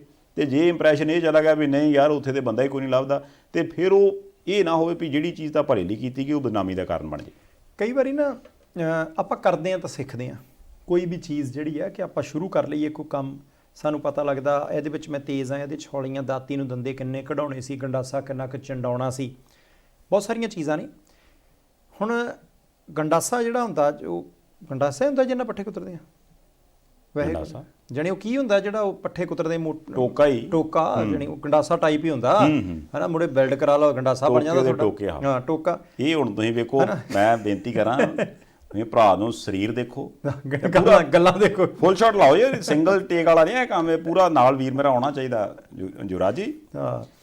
ਆਹ ਦੇਖੋ, ਹੁਣ ਦੇਖੋ ਗੰਡਾਸਾ, ਸਡੌਲ ਸਰੀਰ। ਉਹ ਮੈਂ ਭਰਾ ਗੱਲ ਤਾਂ ਕੋਈ ਹੋਰ ਕਰਨ ਲੱਗਾ ਸੀ, ਪਤਾ ਗੱਲ ਤੁਸੀਂ ਨਹੀਂ ਬੋਲਦੇ, ਤੁਹਾਡੇ 'ਚ ਦੁੱਧ ਸੋਡਾ ਬੋਲਦਾ, ਉਹ ਵੀ 2 ਗਲਾਸ ਹੈ ਨਾ, ਉਛਲ ਕੇ ਆਉਂਦਾ ਹੀ। ਮੈਂ ਗੱਲ ਕਰਨ ਲੱਗਾ ਵੀ ਭਰਾ ਦਾ ਗੰਡਾਸਾ, ਭਰਾ ਦਾ ਟੋਕਾ, ਭਰਾ ਦਾ ਕੋਈ ਲੈਣਾ ਨਹੀਂ। ਮੇਰੀ ਚੀਜ਼ ਆਉਣ ਲੱਗੀ ਆ, ਮੈਂ ਕਹਿਣ ਲੱਗਾ ਸੀ ਵੀ ਉਹਨੂੰ ਜਿਹੜੀ ਰੇਤੀ ਫੇਰੀ ਦੀ ਆ ਨਾ, ਮੇਰੀ ਤਾਂ ਰੇਤੀ ਆ ਭਰਾ, ਤੇ ਉਹ ਵੀ ਹੈਗਾ ਯਾਰ ਤੂੰ ਹੱਥ ਨਾ ਵੜਾ ਲਈ ਆਪਣਾ ਮਾੜਾ ਜਿਹੀ। ਰੇਤੀ ਟੇਢੀ ਕਰਕੇ ਫੇਰੀਦੀ ਆ। ਹੂੰ ਜੇ ਉਹਨੂੰ ਸਿੱਧੀ ਫੇਰਾਂਗੇ ਤਾਂ ਕਿਸੇ ਕੰਮ ਦਾ ਨਹੀਂ ਰਹਿਣਾ। ਰੇਤੀ ਫੇਰਨ ਦਾ ਵੀ ਇੱਕ ਤਰੀਕਾ ਹੁੰਦਾ, ਤੇ ਜਦੋਂ ਉਹ ਰੇਤੀ ਫੇਰ ਕੇ ਉਹਨੂੰ ਤਿੱਖਾ ਕਰ ਲਈਦਾ, ਉਹਨੂੰ ਚੈੱਕ ਕਰੀਦਾ। ਚੈੱਕ ਕਰਨ ਦਾ ਵੀ ਤਰੀਕਾ ਹੁੰਦਾ, ਉਂਗਲ ਨਹੀਂ ਵੜਾਈਦੀ। ਇਸ ਕਰਕੇ ਭਾਈ ਪੰਜਾਬ ਦਾ ਹੈਲਥ ਸਿਸਟਮ ਪਹਿਲਾਂ ਚੈੱਕ ਕਰੋ, ਉਹਨੂੰ ਚੰਗੀ ਤਰ੍ਹਾਂ ਰੇਤੀ ਫੇਰੋ ਕਿ ਕੀ ਉਹ ਲੋਕਾਂ ਦੀਆਂ ਬਿਮਾਰੀਆਂ ਵੱਢਣ ਜੋਗਾ ਹੈਗਾ। ਨਹੀਂ ਤਾਂ ਰੇਤੀ ਦੁਬਾਰਾ ਫੇਰ ਲਓ, ਨਹੀਂ ਤਾਂ ਜਿੱਦਾਂ ਵੀ ਜਿਸ ਚਾਲ ਦੂਸਰੇ ਪਾਸੇ ਨੂੰ ਕਰਨੀ ਆ, ਬਰੀਕ ਕਰਨੀ ਆ, ਮੋਟੀ ਕਰਨੀ ਆ, ਚਾਲ ਮੋਟੀ ਕਰ ਲਓ।